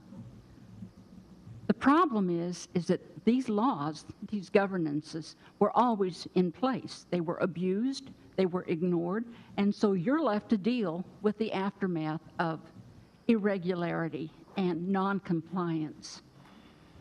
We signed a contract, and we should have read it. It is our responsibility to read the governances, the rules, and the regulations. If you want a larger manor, move somewhere else. I am totally not in favor of granting our common area to anybody. I have heard the story of, well, it's going to improve the value of your manor. Listen, if you're going to feed me that, at least give me a nice plate and a knife and a fork to eat this compost with, okay? The only two people that are going to be enriched are the realtor and the seller. This has nothing to do with enhancing the quality of life. The quality of life is inside what you please to do or however you want to enhance the manor. If you choose not to follow the regulations, then you move somewhere else. I strongly urge this board to approve this much-needed resolution. It is far better than, and it says very clearly, under special circumstances. People, listen to what it read what it says, under special circumstances. This is not about second story. This is about following our governing documents. Thank you. Thank you. Mary Stone, 356C. I commend the board for finally deciding on this issue, and I'm thankful that we had the town hall meeting so that you got to see that the majority of residents in United are opposed to giving away exclusive use of common area. And I think that the board has an obligation to follow the law, which they will follow the law, and the law is very specific. In very limited situations can you give away common area. Thank you. Jack Bessler, 327A. You hear me? I don't know whether to say this because you're going to vote yes or no for me in a few minutes. But this has been an item that we've been talking about for years. And to my knowledge, there are 3 sets of drawings out there already showing you what you can do and what you cannot do. And we keep changing things. I think that's something that needs to be looked on, and probably if Don's going to have another committee, an architectural committee, it should be reviewed by them and take a real strong look, because I'm in a Seville, an old Seville, and there's a good way to add to it, and there's a bad way. Since I've added mine, which actually is not in accordance with the present requirements, but I've taken pictures of several of these Sevilles, and I can show you that mine looks better than any of them. And it's only because of one simple thing, the way it was added on. There are people that have added on to the Seville in the front that looks like a temporary box. Yeah. And it looks awful. So I think that you should really give it some thought before you start saying you can't add, can't change them. Thank you. The old guard has appeared. Barbara Copley, United. Under the Civil Code 5640, there are qualifiers for certain things that if you need to do it for certain things that are necessary and not to a shareholder's interest, you can use the land for certain purposes. However, this resolution has nothing to do with the footprint. The footprint includes your patio, as most people, having spoken here, don't seem to recognize. So if you want to enclose your patio, make it part of your manor, you can. But you cannot go beyond that point. This is what has created some very hideous additions in this community if people have really looked around. It also, this resolution and the subject of land use has not affected prices or sales. So people will still come to Laguna Woods to live. They like the area, they like the amenities, and they don't stay in their manors like we used to entertain in our homes. So this resolution, thank you very much. Please vote. Thank you. Good morning. My name is Manuel Armendariz, and I'm the proud owner of a unit at 917D Avenida Mallorca. I am also opposed to this proposal, and here's the reasons why. It's refreshing to hear Pat English, suggest other solutions, and that's because I did attend that town hall meeting where the residents were given an opportunity to voice objections to the proposal, and it wasn't a representation of all the residents. I don't think there was an attendance by more than 200 to 300 at the most, and you've got thousands of residents here that are faced with this. And who are the residents that are faced with it? They're the new buyers. And whether they were informed or not when they bought their unit, the facts are that previous property owners have been allowed to do these things. The other input that I give to you is that most of the property owners that were at that town hall meeting were property owners that had units like the two-story apartment type developments, and they were objecting to improvements being done or allowed either next to their unit or above their unit and so on. So again, you did not get a true representation of property owners that own units like I do. And further input on that is that, fortunately, I know the community, I've read all my documents, and I can't claim I didn't know this, but I went to open houses for a year after I was here as a resident renting for a year. And so I saw what was allowed, and I knew the rules, but I still thought, well, the procedure right now is you could still apply for a variance. And I enclosed my atrium to my unit. And I've had people visit, and I'm very proud of my unit. It's beautiful. And they will respond to me and say, hey, I didn't know you could do that. So they don't know the process. They don't know that you have to do a lot of homework going back and forth. I'm sorry, your 2 minutes is up. Okay. Thank So you. I understand what you're saying. I have good reason to say. Thank you. Atriums are allowed, Manny. Dick Rader, 270D. I'd like to address a couple of issues. The first is, we live in a co-op, and it hasn't been brought up today. Living in a co-op means that we all own the common land. So if you build on that land, you're building on everybody's land.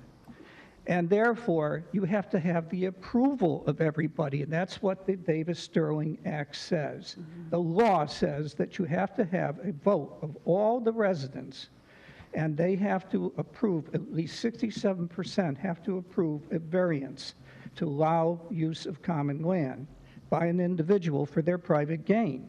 You'll never get 67%, and that's what the law says. You live in a co-op. A co-op, you all have to be treated equally. I hear people say that people on the second floor can't expand. That's absolutely true. But I wish you today, when you walk around the community, take a look at first floor units and single-story units, and you will find that they can't expand, many of them also. Reason is that there's obstacles in the way. I want to reemphasize that you have atriums and you have patios. You can enclose those. These are not part of this resolution. I want to also point out that some of you may not be aware, but last year, a petition was presented to this board. The petition represented 5% of the community. They signed a petition that said they did not want to give away common land. We stopped at 5% because I got tired. It was hot out. But I will tell you that 90% of the people that I approached, 90% signed that petition. So it gives you an idea beyond what you saw at the town hall meeting, that there are a heck of a lot of people, in fact, the majority of people do not wish to give away common land. Let's see if there's anything else I ought to respond to. With regard to Roberta's point, she said, well, you know, I had to go to different board meetings 3 times in order, may I finish just this? No. Just finish your sentence and that's it, I'm sorry. Okay. She went 3 times. That shows the arbitrariness of having a situation where you have to keep on going to different boards in order to get approval. We eliminate the arbitrariness now. Thank you.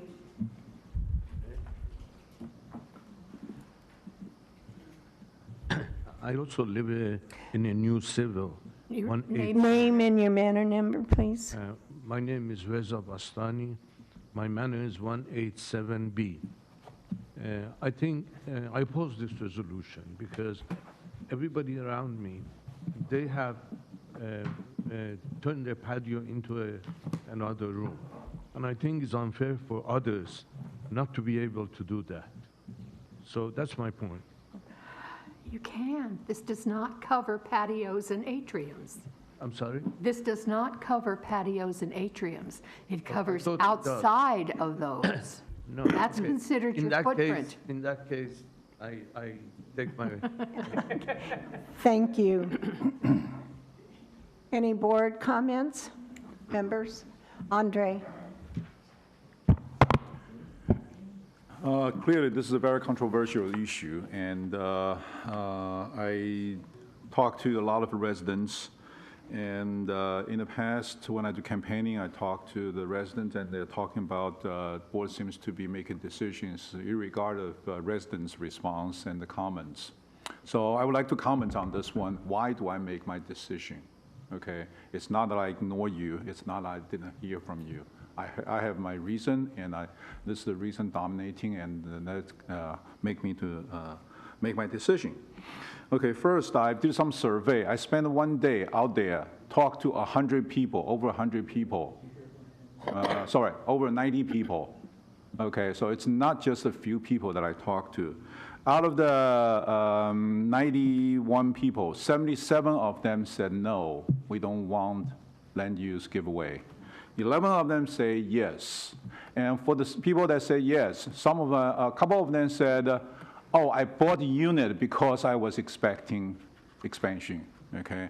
And the people rejecting the land use was because they live on the second floor.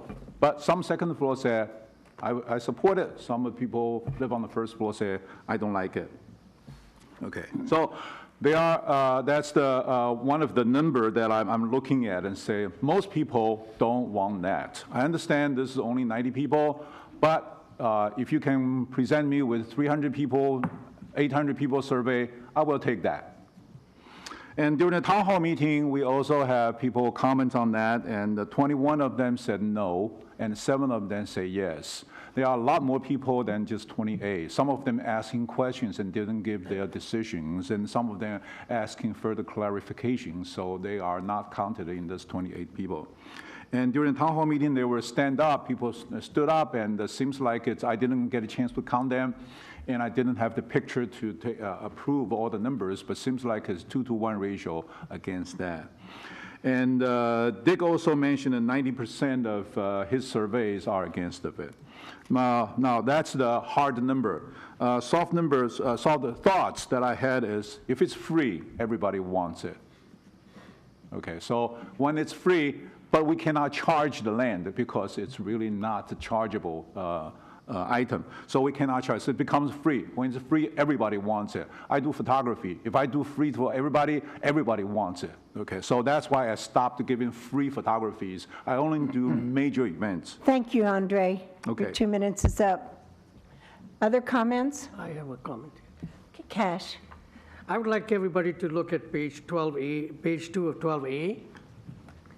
What it's showing is we have a gain of 14% without any improved or giving away land. We don't need to give land away because that belongs to everybody. And you know my vote. Thank you. Any other comments from the directors?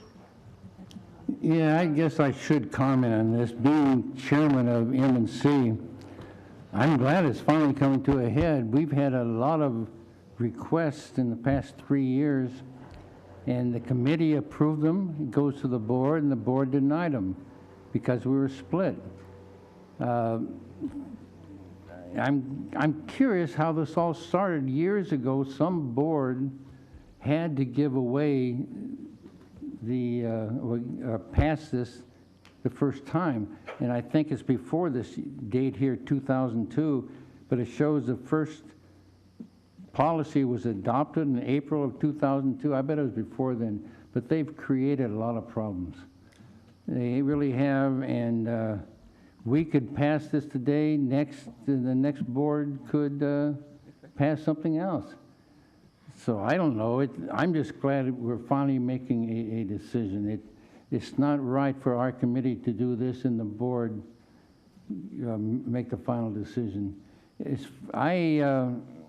I live in a Seville. I can't expand, and if I could, I doubt if I would. I've had a neighbor across the lawn from me who now has 3 patios. That was approved about 5 years ago. So I will support this today to make it nice and tight. Okay. Are we ready to take a vote on this?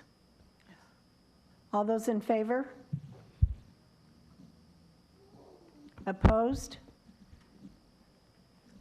The resolution is passed.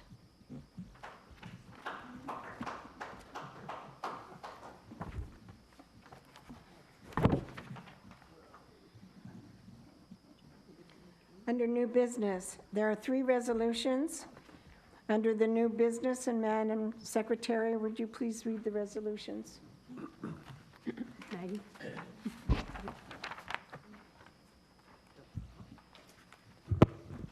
I'm sorry, Chair, who made the motion and who seconded it for the last item?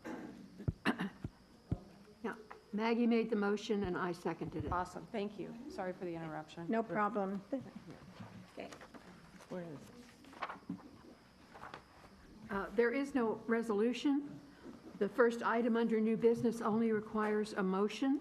Excuse me, I'm sorry. And that's a motion to approve the amendment to the qualifiers that are attached to Resolution 01-1350. We are not changing that resolution. It had an attachment to it that had 15 qualifiers. And part of that resolution says that at any time, a board may modify, change, or delete one of those qualifiers. In the past, we have done some changing to it with making it 90 days minimum rental instead of 1 month.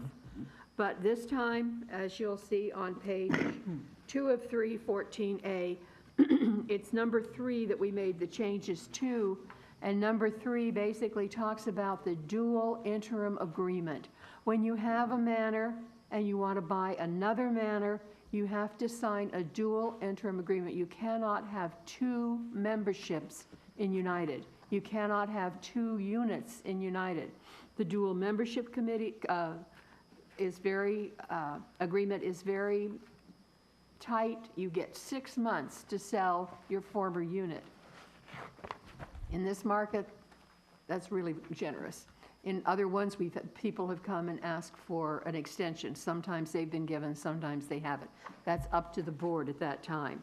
But the changes that we did are just basically the first couple of sentences that were not needed in this particular qualifier, and that's all we do. So I move this motion, I make this motion.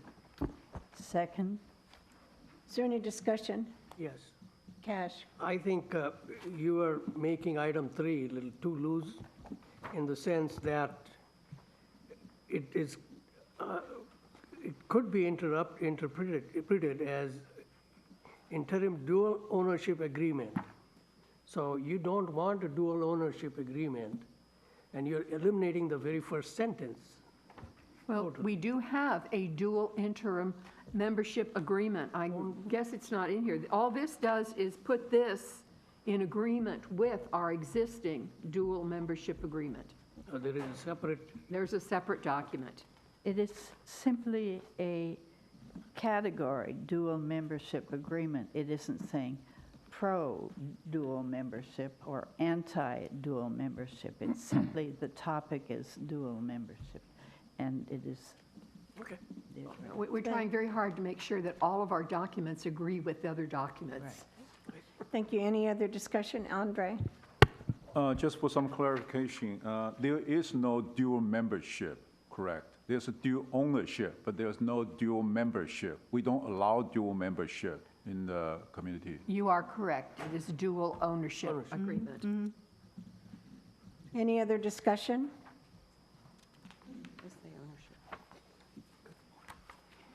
Maxine?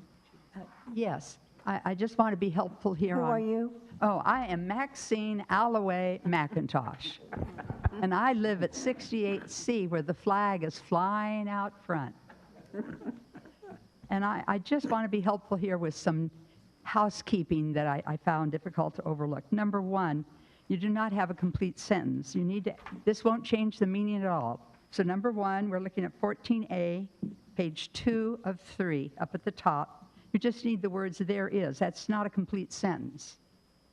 Okay, there is a cap on the number of manors. So if you just add "there is," and then you look at number 3, and I know you've worked hard on this, the main topic sentence for that paragraph has been split in half.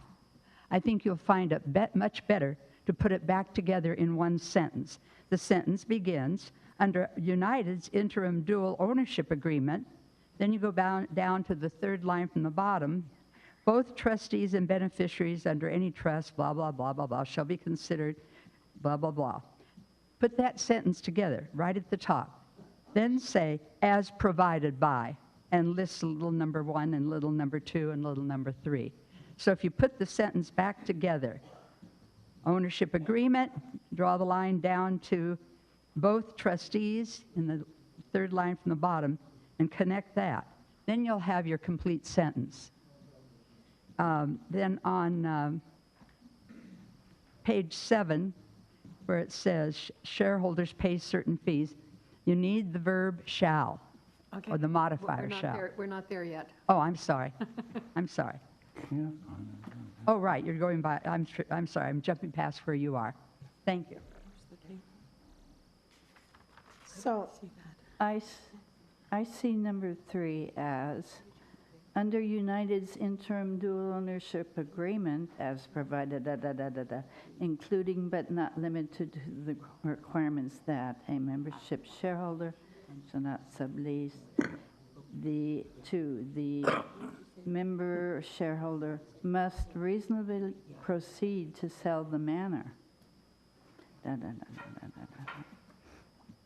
It's a long sentence, but it is a sentence. It has nouns and verbs and all of that good stuff.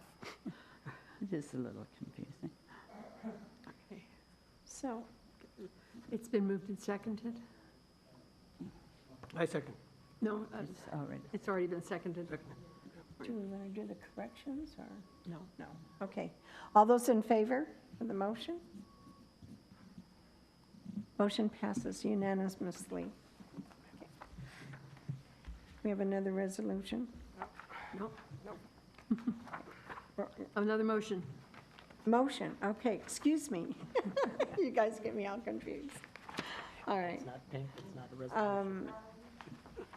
We're on 14B. We have a motion to approve the amendments to the policy and schedule of the monetary penalties.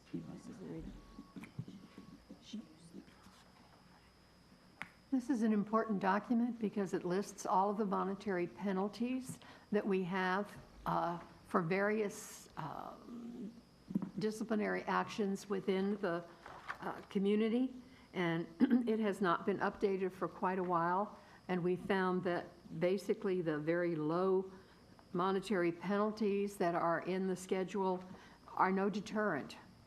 And people just turn around and do it again and again and again. And so that's why we felt it was important to update this a little bit.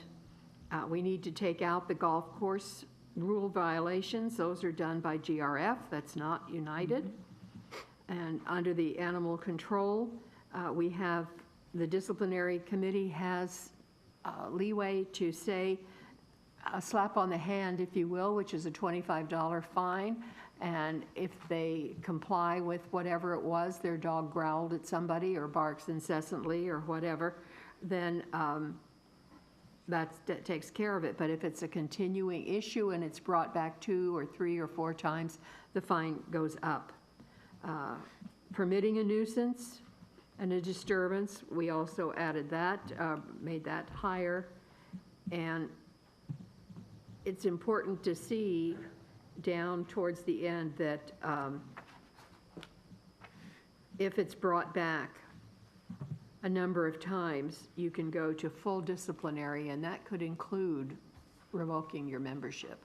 So we want to go from just a slap on the hand to people really knowing that if they violate these things, the rules that we have in this community, there's going to be more than just a little slap on the hand. There is disciplinary things. You've got to have, if you have rules, you have to have consequences. And too much in the past, we have not had consequences for people who break those rules.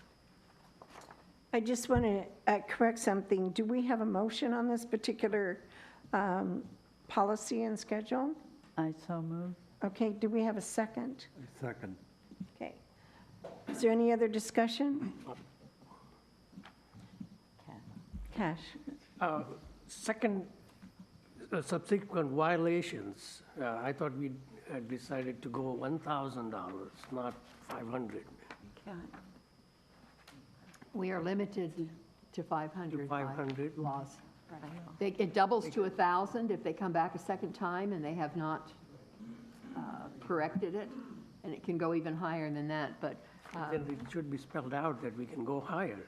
It is spelled out on that be clear second on- page where it says repeating.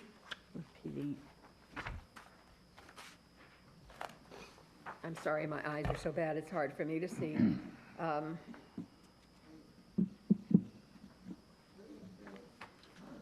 The board should have some authority to go up. We do. It should be, yeah, clear in this We're limited by state law as to the initial payment. Right.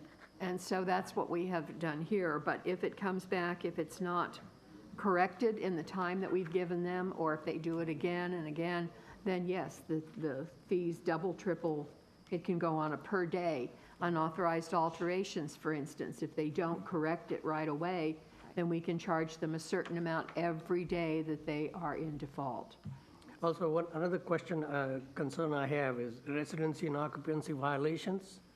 If we restrict it to $500, it could very well could be included in the rental portion of rental, sublease, and then we will not be able to remove or.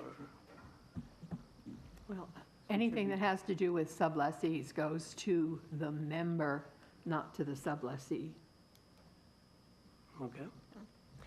Any other questions, discussion?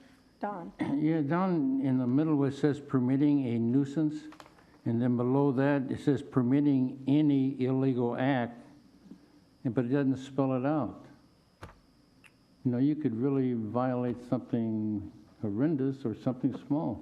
I'm wondering if we should have examples like you do in the others, or Well, eliminate that.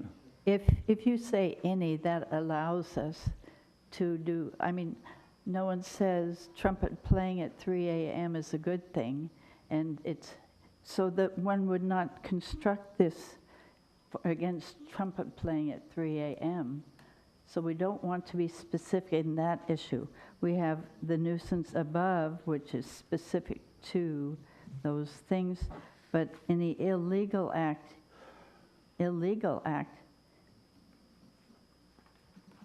what is an illegal act that you would like to allow? I mean, there are so many illegal acts Yeah, we I don't know, want it. that's why I'm yeah. wondering. You can't So- spell them all out. No. It's just too broad, so we have to leave it broad because the other is the nuisance part. Steve? To Don's concern, as I read this, unauthorized illegal use, alteration of dwelling unit, common and limited common area property owned or managed by the corporation. Something may not be illegal today, it may be illegal tomorrow. So hence, that's one of the reasons I think you want to use the illegal use and not be specific. Those things can change. And it seems to be, for example, unauthorized occupancy, for example. We have an occupancy policy now. Someone can change the occupancy policy in 5 or 10 years. So rather than trying to spell each one of those things out, the generalization to the property owned or managed by the corporation in the common area, I think is the key point there. Right. I mean, this is a chart. That's all it is a chart is kind of a shortcut view. These all come before a disciplinary board, and the disciplinary board decides on the amount of the fine. They are brought to us by compliance, and compliance also tells us in detail how many times this violation has been perpetrated, the extent of it, how many people are involved, all of those kinds of things. So there's a lot of information we can't put in a schedule that is taken into account by the disciplinary committee. But this gives us just a basic chart of what those fines could be. And I think it's interesting in the very last one that we have added at compliance's request, the sentence about advertising. Can you read that? Advertising subleases shorter in duration than 90 days. So that would cancel the B&Bs. Yeah, the Airbnbs, the vacation owner by owner, or the ads on Craigslist, or even in our paper for weekends, 1 week, anything less than the 90 days that our rules apply. Laurie? Would it help if we said IE instead of examples? So people know that yes, it's not an exhaustive list? Right. Yes. So anywhere there's example, let's put IE, because I think it's in 2 places. It's Right. also under permitting. Nuisance. Okay. Andre?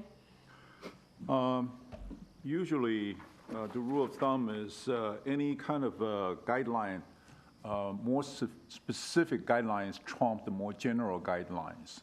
So I have no problem, having some general guidelines that cover the rest of the scenarios that we just don't want to elaborate them all. But we need to have more specific guidelines also in place, so make sure that people understand it and give some more specific guidelines. And also, if we remove all the specific guidelines, just leave a general, the residents will have a trouble following this guideline. Okay, so it's probably a good idea to come up with at least some ideas. What are the things we're talking about? If everything's under the illegal use, illegal act, then residents don't know what the hell's going on there. Andre, we have an operating rules. We have also an occupancy agreement. Most people here don't know they exist. If they knew they existed and read them, they would find all of these instances outlined and explained. That's what the operating rules and the occupancy agreement do. Any other directors' comments? Dick? Dick Rader, 270D. If you have the unfortunate circumstance of somebody repeatedly violating, it says here, the daily fine in accordance with current monetary penalty schedule until compliance is achieved. Juanita just said, though, something. She said, and it isn't stated here, that we could go and double and triple the fines. That doesn't say it here. So let's say that somebody comes before the disciplinary board and they now have a triple fine, $1,500. So they get a lawyer, and the lawyer says, you can't do this, board, because look what it says, the daily fine in accordance with the current monetary penalty schedule, which on the other side says it's $500 per occurrence. So what I'm trying to suggest to you is what Cash said. You have to be more specific, and you probably should put in a modifier here which states that you can increase the fees, maybe double or triple or something along those lines, because otherwise you leave yourself open to somebody violating, and you're not going to be able to double and triple the fines. Yeah, that's in, It's in the bylaws, the occupancy agreement, and the operating rules. Specifically, how does it state it? I'm not familiar. I'm not familiar, I cannot remember right now. It says that But we double did- and triple? It explains the All right. processes. may I suggest, progress. Madam Chair, that we send this back to committee to put those specifics in? I second it. Or at least we can reference the spot. Excuse me, could I also add to that, that we run it through Jeff? Oh, we do everything through Jeff. This has already been, yeah. already has right, been. right. So we can probably put a reference spot for Steve. these. My question is this: as having sat in disciplinary committee meetings and hearing what staff has had to say, what this schedule points out on the second page at the top right is that daily fine in accordance with current monetary penalty schedule until compliance is achieved. When an issue comes before disciplinary, the committee makes a determination on what fine to invoke between the minimum and the maximum for the first occurrence. And we hope that the issue is resolved. If it comes back a second time the following month with repeats, we still have the authority to set an individual fine for the lack of compliance. So for example, you could say, we did $50 the first time. We did $100 the second time. The third time comes in, we go 500, okay? The fourth time, we come out and we say, it's now $500 a day. That's what this allows. Is that not correct, Maggie? As it stands, it says daily fine Correct. in accordance. So if we hit them with $50 for whatever it is, that's a daily fine until paid. That means that is not just a fine until paid. That is a daily fine until paid. So if they let it slide for 2 weeks, then they've got 2 weeks worth of $50. Well, So that what we generally growing. do is, in my experience, and correct me if I'm wrong, Juanita, is we come to this and we say, okay, it's a dog barking thing, you know, you were warned, it's $100. Don't let it happen anymore. Right. And we don't make it daily, we just make it a one-time occurrence. Hopefully that it resolves it. If it comes back to us, then we could have the opportunity to make it a daily fine. Right. Or increase it up to the maximum. So I don't really think that the doubling or the tripling or any of that really has any consequence to it, because if we can go to a $500 fine and then say, we're going to make this a $500 daily fine, I mean, that is possible, not that it would be invoked on a usual basis. We try to get members to comply with the rules with a minimal amount of financial difficulty. But if it continues to occur a second time, a third time, and we continue to have the same member come to us before us every month, and remember, this all takes staff's time. You know, we have complaints to security, they've got to go out, compliance has to file reports, we have to meet in the disciplinary. There's a lot of things that get into this. So this has been, I believe, very well considered by all of us, and I don't think it really needs to go back to anybody for reconsideration. Hello, Manuel Armendariz, 917D Avenida Mallorca again. The only statement I have to say about what you're going to approve here is that I appreciate Steve Leonard's comments, and you know, if you could incorporate some of that information in this schedule of monetary policies, I think that would be very helpful to all the residents. I have a dog, I follow all these rules, that's not a problem to me. But again, my input on that is that $25 to $500, because you may not have your dog on a leash, so that's what I'm saying. You know, it'd be helpful if you, in this language, adopted some of that information, okay?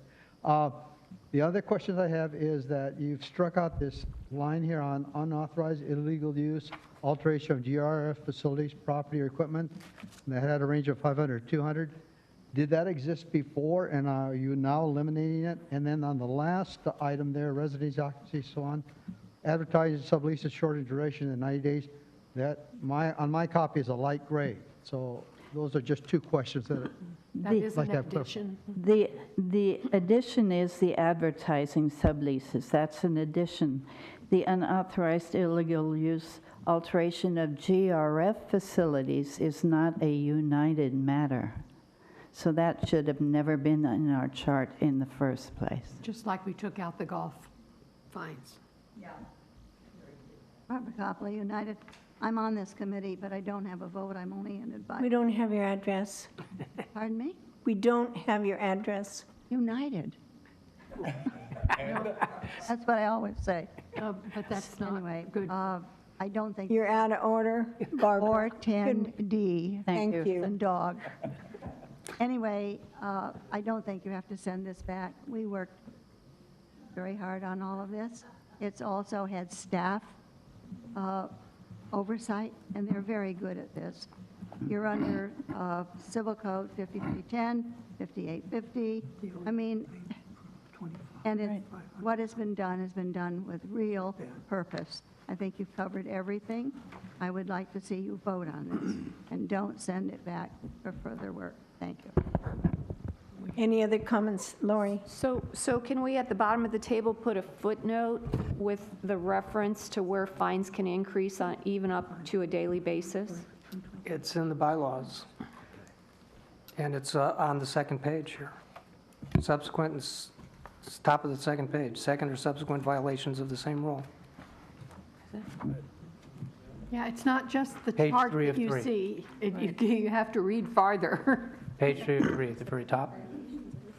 Cash? Yeah, I think sending it back to put a footnote doesn't make sense because it's just prolonging things. We can do things like change example to IE just as a Scribner area there, and that's no problem.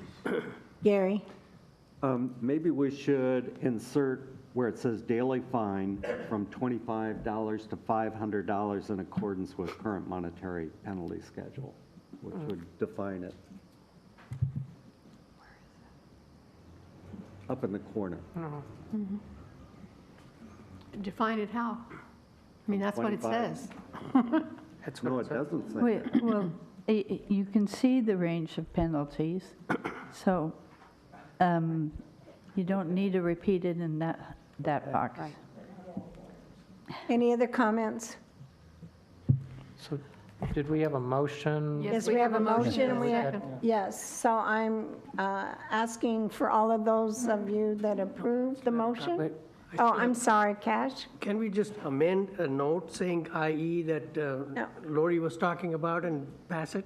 Yes. Or- Yes. Yeah, Yeah. okay. Okay, Thank all those in favor? Opposed? Unanimous.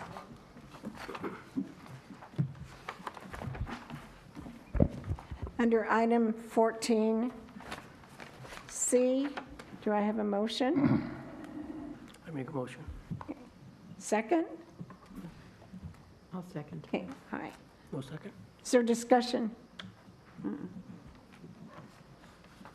Andre? Sorry, in case that you are not aware of this one, the gate 4 in the discussion, gate 4 and 2 and 4 will be closed from 5:45 to 8:30 a.m. Cul-de-sac will be closed between 6:30 and 8:30. These are the 9, 10, all these things. So if you are living in that area, make sure that you understand that there will be some noises during that time. But this is good publicity for Laguna Woods Village, and hopefully will help generate a lot of visitors here. This is always well-publicized and well-signed, so This is the everyone in the 19th village year. will know what's going on now. Any other discussion? Maxine? Wanted to add something. Maggie's right, it isn't well publicized because people in the village can enter. I have twice, and the first time I entered, I just ran as it came into the village at gate 2, but it was longer then. You know, it zigged around over by Clubhouse 3 and then went out gate 4, and I just stopped when it went out gate 4. I didn't want to do the full thing. And the last time I decided I would do the full thing because I saw a lot of people walking as slowly as I was, and it ends down at the community center there. It's a very nice day. They treat you really nicely, so I hope a lot of people from our village participate. You get to go at your own pace as far as you want. Any other discussion? All those in favor of the motion? It's unanimous. Thank you.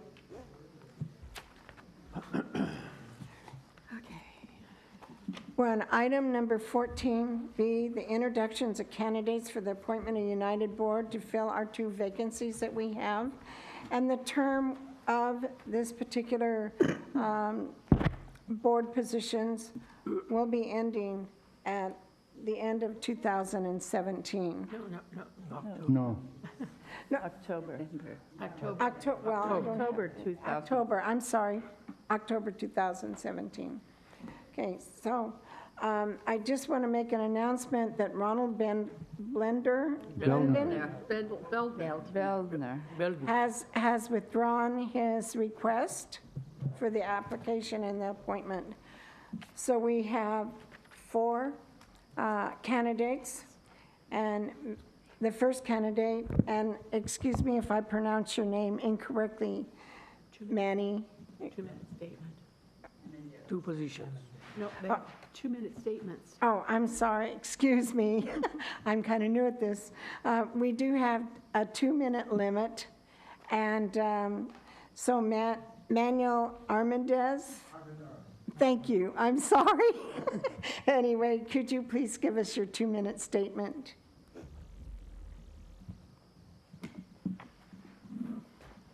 Yes, I'll identify myself again, Manuel Armendariz, resident at 917 D Avenida Mallorca. And I'm very pleased to have this opportunity to speak before you. When I submitted my application, it contained my qualifications, and for those of you that don't have the opportunity to see that, I am a retired CPA. I had 14 years of public accounting working for the prestigious firm of Coopers & Lybrand. And I rose up to the level where I even was offered a partnership within the firm, and which I declined and left to go into industry. I also, in my resume, you will see that I worked as Director of Finance for the Irvine Company. while I was in public accounting, Mission Viejo Company was one of my clients. And what has motivated me to offer my services to the board is I recognize you have a very difficult job, okay? And I was pleased by the answers you provided to all of the residents that are here today, because it demonstrated to me that you have done your homework. And what we have here is we have a situation when we have our residents are all seniors. And although we are getting a lot of younger buyers today, we have seniors that are faced with two major concerns. This is throughout the world and the United States. And the two major concerns are, first one is their health, and the second one is running out of money in their retirement. Yeah, I read this all the time, see all the time. So my services are being offered here to provide my expertise. I've also been a property owner and have dealt with property management issues. I've owned duplexes in Corona Del Mar, number of single-family homes. Luckily, I no longer have those headaches, although they were very rewarding financially because I just have the opportunity to live here in Laguna Woods. So I feel I have a lot of experience, a lot of expertise to offer to the board. I know you have a hard job. I know that the residents don't appreciate what you're doing. I do. I'm willing to jump in there, offer whatever I can to help you with those decisions so that I know you're doing whatever you can to spend our money wisely, because that's who you represent. Thank you. Your time is up.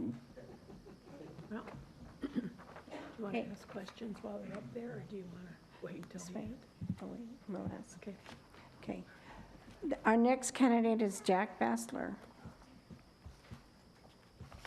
I have to read mine. Excuse me. This year was my 6th consecutive year as a United Board Directors at the beginning of the year. I had to drop out in November because my wife was ill and needed me at home. She died February 4th.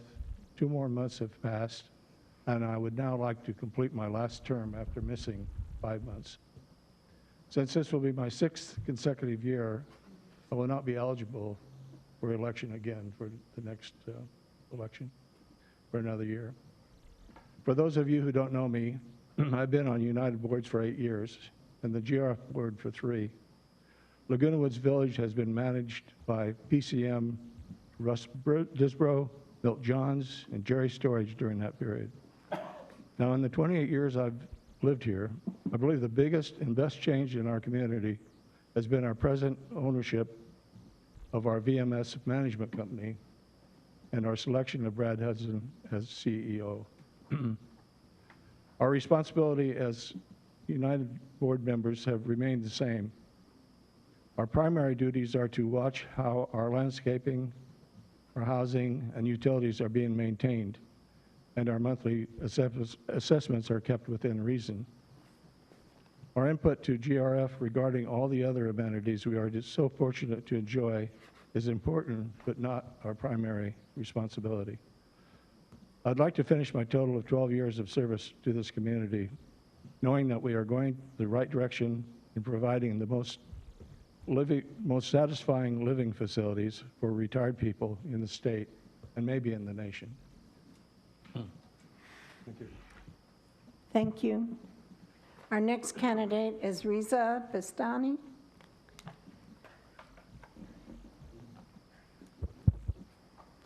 Hi, my name is Reza Bastani. Nobody can pronounce my first name, so it rhymes with Reza. I'm an electrical engineer with a Master Industrial Administration. I have been 37 years with oil and gas industry. I have had to present budgets to the owners and get it approved. And I have been generating drawings and documents for purchase, maintenance, and construction. I have also generated contract documents a lot for this thing. My relevant experience is in infrastructure in an oil and gas island in Qatar. We had to look ahead for 25 years. The oil production was going up. We had to build housing, water, utilities, sewage, etc. I was also a MNC manager for a solar company in Van Nuys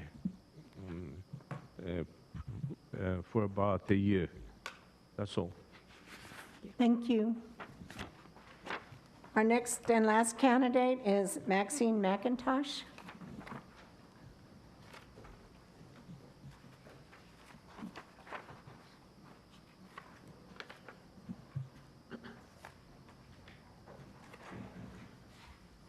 A while back, it was my absolute pleasure to have served on the United Mutual Board of Directors for 3 years. I, at that time, was looking for a really worthwhile project for which I could volunteer my time. This was it, and this is still it. So worthwhile. I enjoyed every one of the meetings in which I participated. I never met a fellow director whom I disliked. I still discipline myself daily to always deal with issues and not personalities. I am aware that the board needs a really well-informed attorney who has spent time learning how our mutual is governed. United has one of the best, and I worked with more than 12 through the years, so I know what best is. I am aware many smaller problems we were beginning to worry about in the past, some years ago, are the big ones this board is successfully dealing with now. I'd love to be a part of that. I am aware that I still have more to learn about board objectives and the changing challenges present in our cooperative style of living. I am always aware and never forget that every dollar the board spends comes from the pockets of every resident in United. Thank you. I hope Thank you vote you. for me. Thank you. At this time, I'm going to open up where our directors can ask questions to our candidates, I'm sorry, to our candidates. So I have a question for all of you. I would like to know, what is the most important issue facing United today and in the future? And if each one of you would answer the question, I sure would appreciate it. Thank you, Janie. I love that question. What I would hope to offer to the board is my expertise and as a CPA, and also working for major development companies such as the Irvine Company. Can you hear me? And again, I think the biggest issue facing the directors right now is that we, as wonderful as the community is that we have right now, is that we use our dollars wisely, because we have a 50-year-old community, and the challenges that this board will face will continue to grow. Up till now, they've been able to handle these successfully, but in the future, it will require balancing immediate concerns with future concerns. A good example of that is the solar panels that were decided to be placed. In my opinion, we haven't seen the results yet, but that was a wise decision. And I think you're going to get great benefits from that. So in the future, you could see yourself having these short-term needs, but they involve long-range planning, and you could continue to add these improvements. The way it needs to be viewed, though, however, is that you have mixed emotions between different residents. You have residents that may only be around for the next 5 years, so you're using current dollars to make these wise investments. You have other younger new buyers that see the future. So these are decisions that you will need to make in the future that I think I could be a person that participates in that decision-making and provide good guidance. So that's what I think is the biggest challenge that you face today. Thank you. Excuse me, to kind of have to repeat what he said. The most important thing to me is that we keep what we have in shape. We keep maintenance going on all of our facilities. What we have here is really unusually a lot of nice things that most places don't have.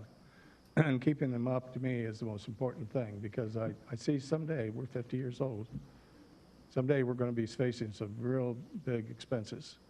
And so on top of that, then I'm concerned about keeping our overall expenses down to where they're affordable for people who live in condominiums like us. And as an architect,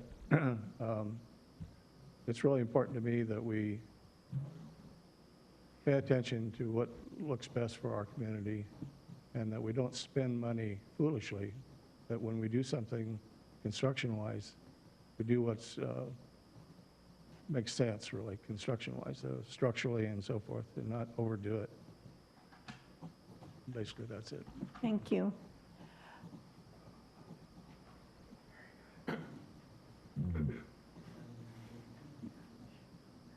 The infrastructure here is getting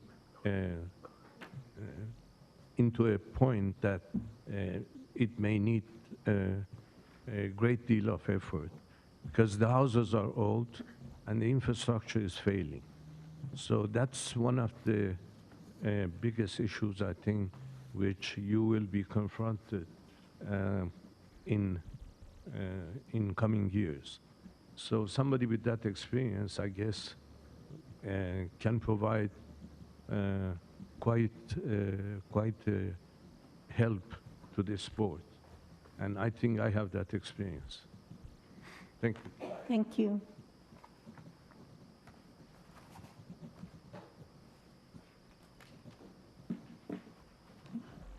I think the decaying sewers are probably the biggest challenge that you, by the way, are dealing with, and you do have a plan for it. Years ago, we were just beginning to face it, but now you're really working with it. Because I do hear from residents about terrible sewer backups into showers, into bathtubs, sometimes repeatedly.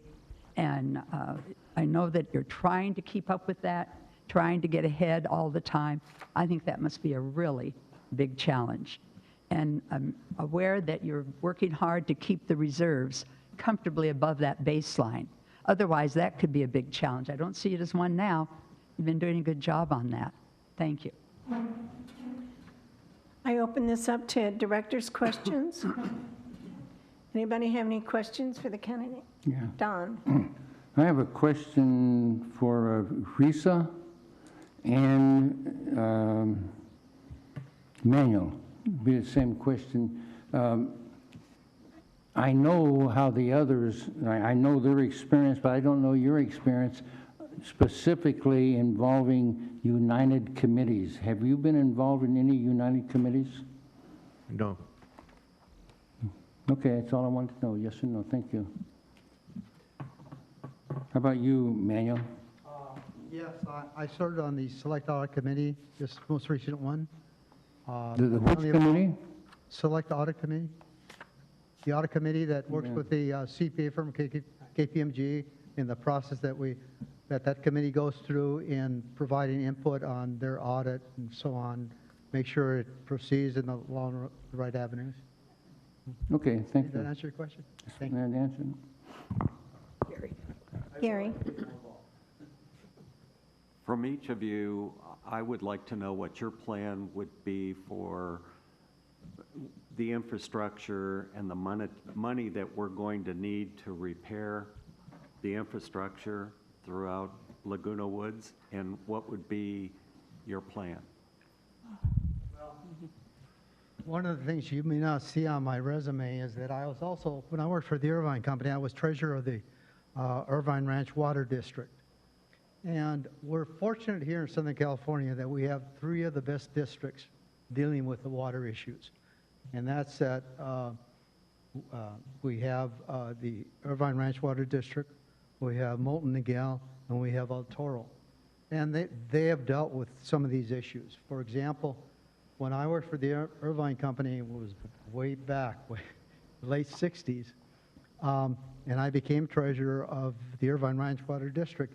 That was the first water recycling facility in this area.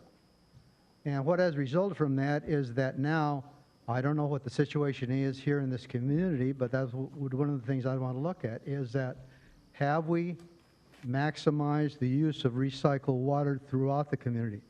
Remember, Laguna Woods Village is like a little city. So that is one of the things I would look at. I also would offer a suggestion like, maybe you ought to reconsider continuing with the GATE program, because my experience there again is that my last job before retirement, I was controller at the Dana West Marina in Dana Point, and we had developed the marina, but we also then, when our lease came up, that was under a ground lease, then we entered in a management role with the County of Orange. And that issue came up not because of security or that, it was a parking problem. And we recommended they not do that because there are other ways that could be taken care of. But they insisted, so we did, and we had problems with it. And I'm not saying you won't, and then I'm not bringing it up for that reason. What I am saying is that you have immediate needs, and that involves millions of dollars. And so my input would be a recommendation as to priorities, and that would be the same thing with any other expenditures. I feel I had the expertise and the knowledge to provide guidance in prioritizing what our needs are, because you are going to continue into the future to have major needs that you have to juggle. And that's what I would offer. And I think I have the experience and the background to be able to offer that. Thank you.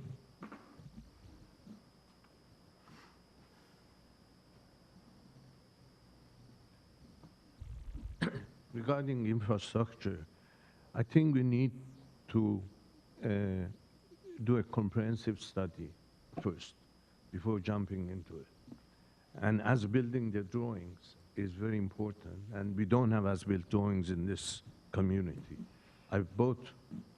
For my unit, I've got drawings for piping, structure, electrical. Nothing is as-built. Everything has changed. We cannot do that. I was involved in building the drawings for Bakersfield oil field with a team that we went into all the pipes and electrical work. So I know how important that issue is, because without proper drawings, we cannot go and start doing anything. So that's one of the issues that I think I can help in this community. Thank you. Any, Maxine? Just the two. Okay. Andre? This is the issue that some candidates didn't realize, that it takes a lot of time to be on the board. And I want to know how much time you're willing to commit to this as a board member, and how do we know that you will be attending the board meetings? How many meetings you intend to attend, and how much time primarily you can spend on this board?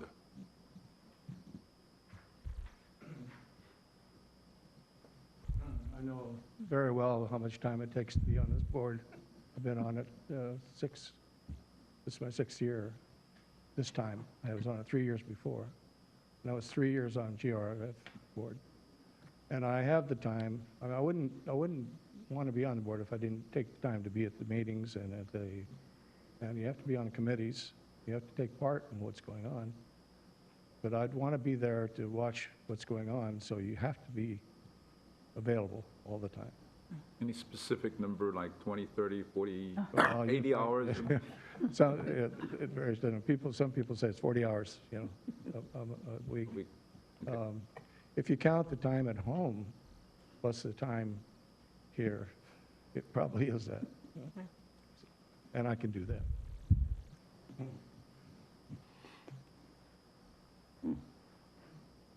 I can't quantify how much time I would spend, but I'm willing to spend whatever time it takes.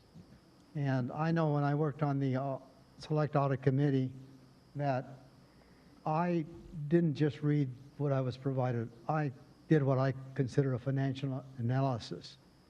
And even though I brought up issues that I accepted, I did discover one audit adjustment that was made at the last minute, and I don't know if that would have been discovered or not. But I know that I'm willing to spend whatever time is required. Thank you.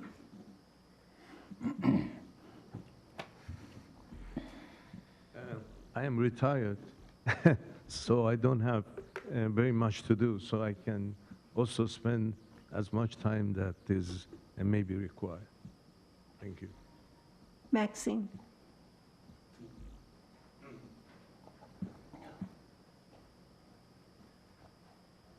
Yes, I well remember on the past 2 boards on which I served, how many hours it can be in 1 week, in 1 month, in the total year, and never predictable. You always have to be ready for the unexpected, and I have no trouble accommodating that. And I know that some of you know I'm a substitute teacher in the Irvine School District at this time. I have been for 16 years. But you know, a substitute teacher chooses when she wants to teach. They give me 5 choices on the internet. I pick the one I want on if I can go that day. If not, I decline it all. So when I'm on the board, I don't teach unless I have a rare day of freedom, and then I might accept that one day. I don't want anyone to think that would ever conflict. When I'm on the board comes first. If I am. Any other comments from the directors? Juanita? I'd like to ask each of you, please, have you ever served on a board of directors and being one of 11 who have to work together and not as individuals? And that, I guess, would be Manny and Reza, because we certainly know that Jack and Maxine have. My answer to that is I've only had one experience, and I, in my youth, was a very active badminton player. I also played on the U.S. badminton team, and I don't know if you're familiar with the sport, but it is a very demanding sport. And I served both as the treasurer and on the board of directors for the body then that oversaw the badminton as an organization. I was on the board of directors of the American Badminton Association. So that's the only experience I've had. But in my audits, you know, I understand the roles and responsibilities of directors, but that's the only one I can give you. Thank you.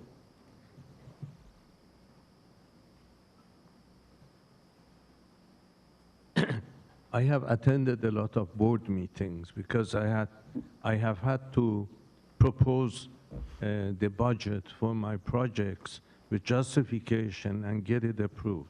But I have not been a board member, but I've attended and I've been able to get approval for my projects on the board meeting, so I'm familiar in that sense. Thank you. Any other comments from the directors, questions or anything? Okay. At this time, we're ready to do our balloting.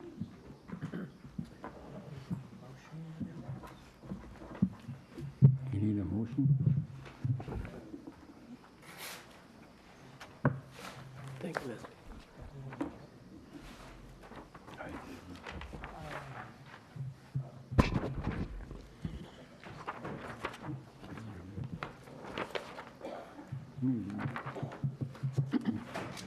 This says 1 vote. Well, but the top 2 people with the 1 vote will be our new directors. One? We each vote for 1, and then the top 2 vote getters will be. That doesn't make sense. What? No, we vote for 2. I thought we voted for 2. Yeah, you have to vote for 2. I think we should vote for 2. Yeah, That's your Do we agree? desire. yes. One ballot. Vote for 2.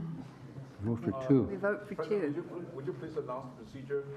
Would you please announce Yeah. the procedure? That we I'm vote sorry, I can't hear you. Would you please announce the procedure? We vote 2 or 1? vote 2. We vote for 2. Okay, vote 3.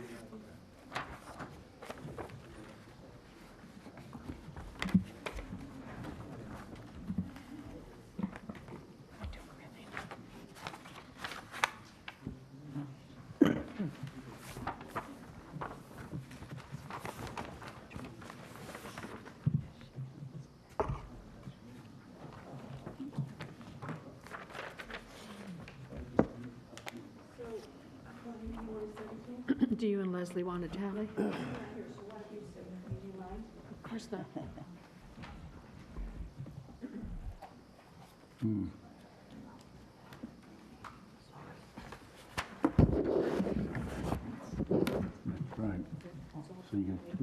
want to do 2 decals. I want to thank the candidates, and I wish you good luck.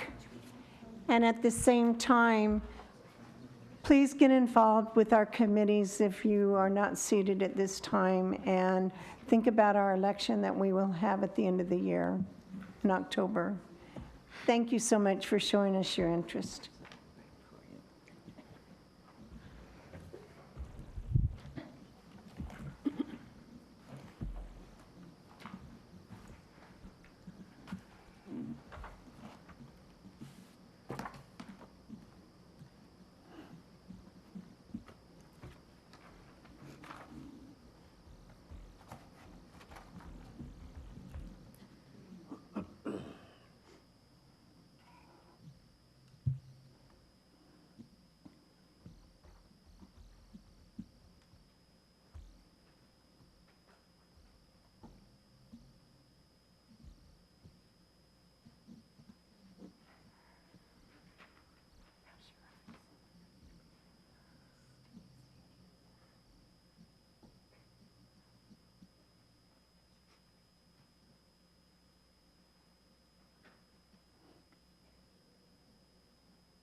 So our new directors, Maxine McIntosh and Jack Bassler.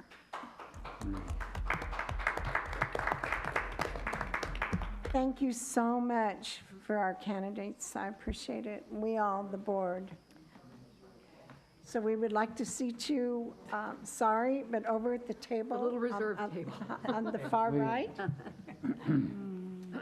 Jack? Jack? We need you.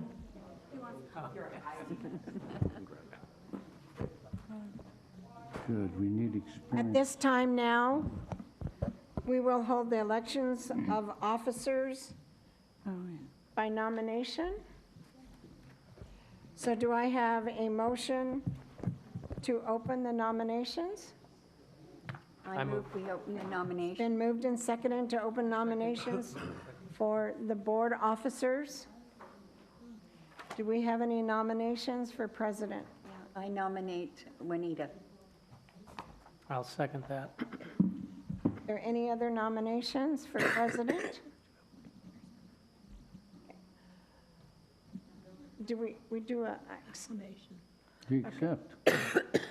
Acclamation. Okay, by acclamation. We have a new president, Juanita Stillman.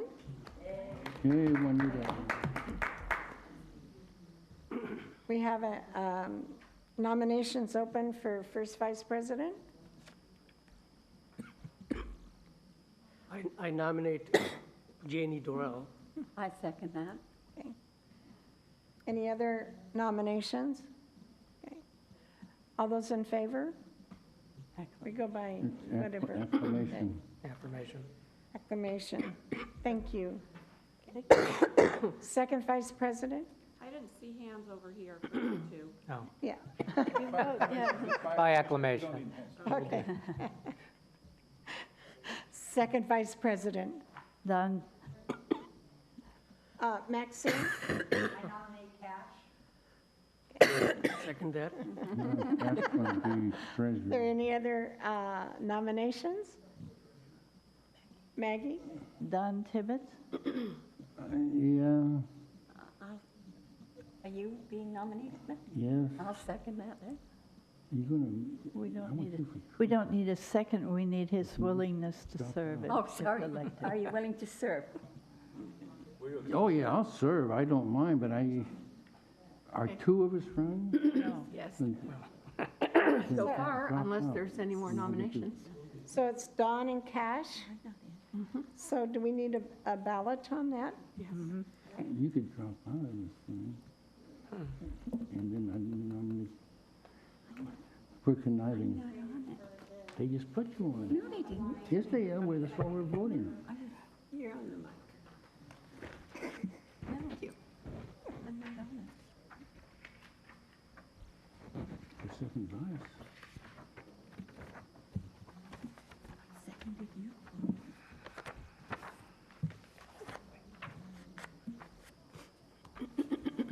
That's why there's two of us running.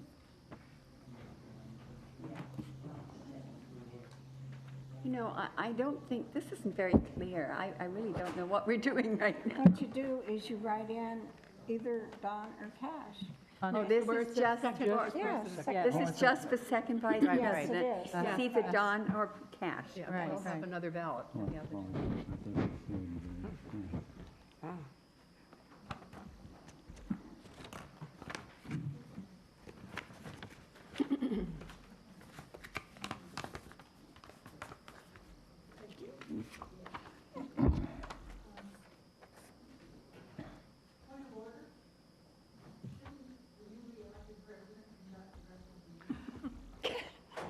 I'm just a new kid on the block, yes. You don't need Right. 10 seats. Good point. Thank you. Maggie, you want to come and watch me, Okay. please? Oops, here comes Leslie. Leslie's back. Yeah, it's nice having a She's good at that. third party, impartial party.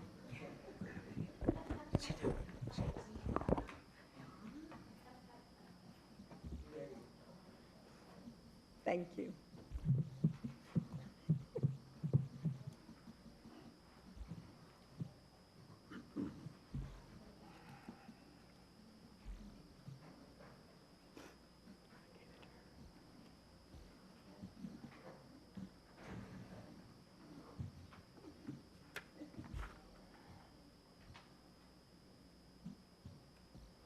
I speak pretty, thank you.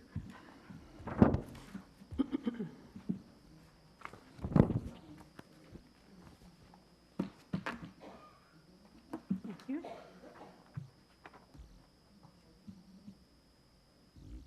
Our new second vice president is Don Tibbetts. Okay.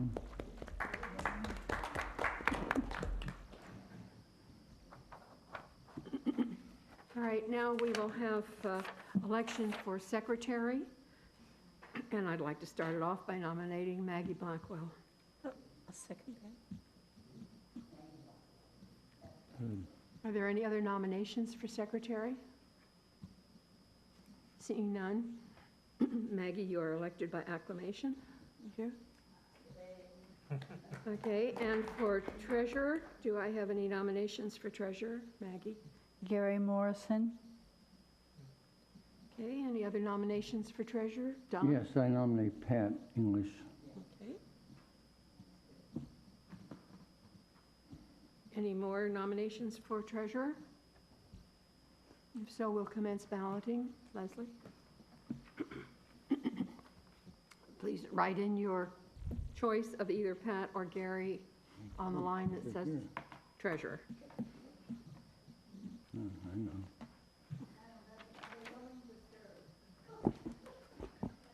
That's a good question, Barbara. Are you both willing to serve? Gary? Yes. Pat? Yes. Maggie? I'm willing to serve for secretary, but definitely not for treasurer. Don't blame you, Maggie.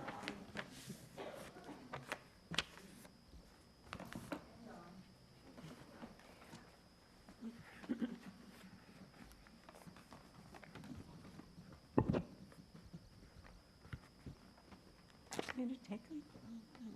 Leslie will, or to pass it, you to. Well, they like to do it one at a time. There you go. Thank you.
Our treasurer remains Pat English.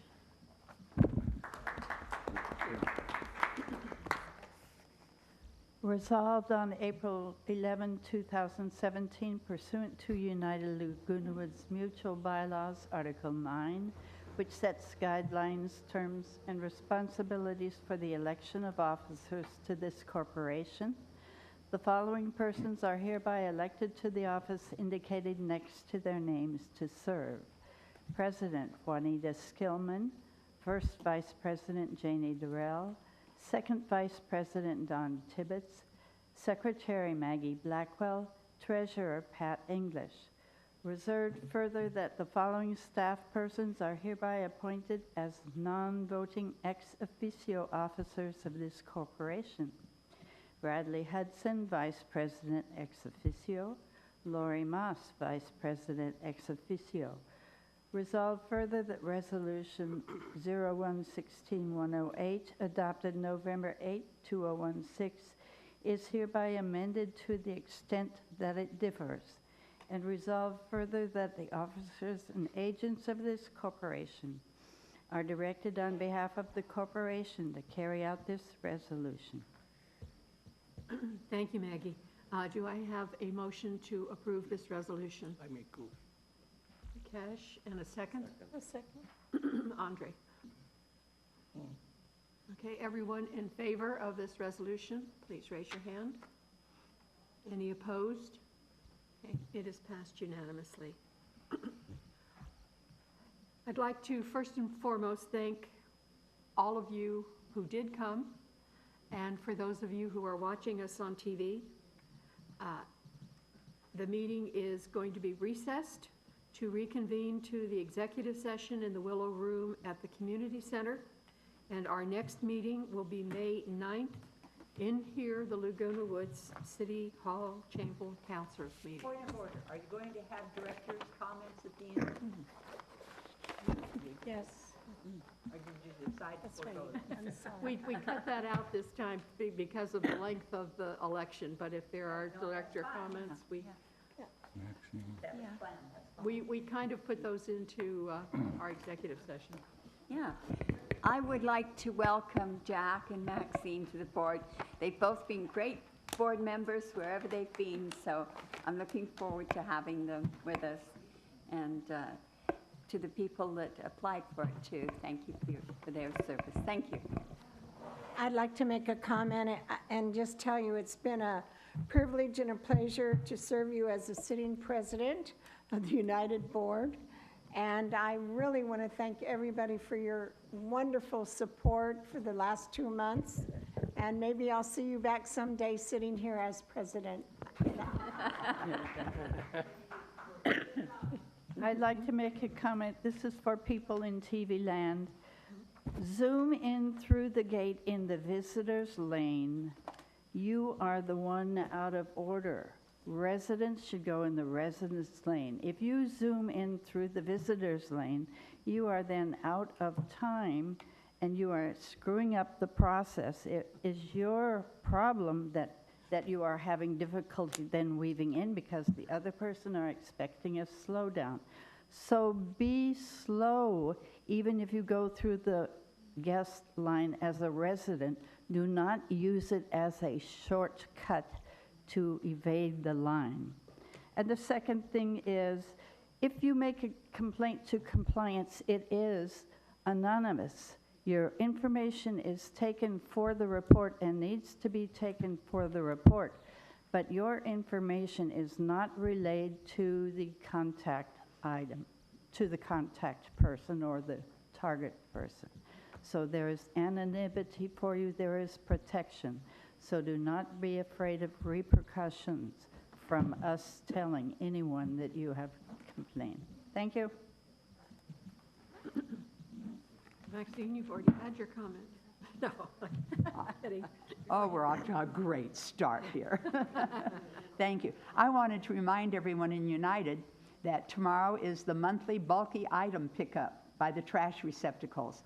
So if any of you have a broken microwave you want to put out, a box of old clothes, a mattress, and you can handle it, take it out to the trash receptacles before 7 o'clock in the morning. They come, I think it's the third Saturday of every month, so tomorrow is it. Tomorrow's Wednesday. I'm sorry. Oh, yeah. I'm already ahead. This coming Saturday, sorry. Are there any other director comments? And then we are in recess. Thank you. Willow Room? Willow?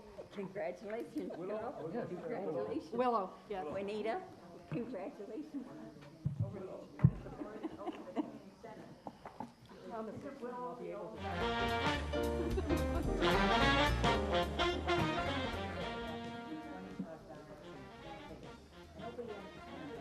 All right, we will make sure that it is further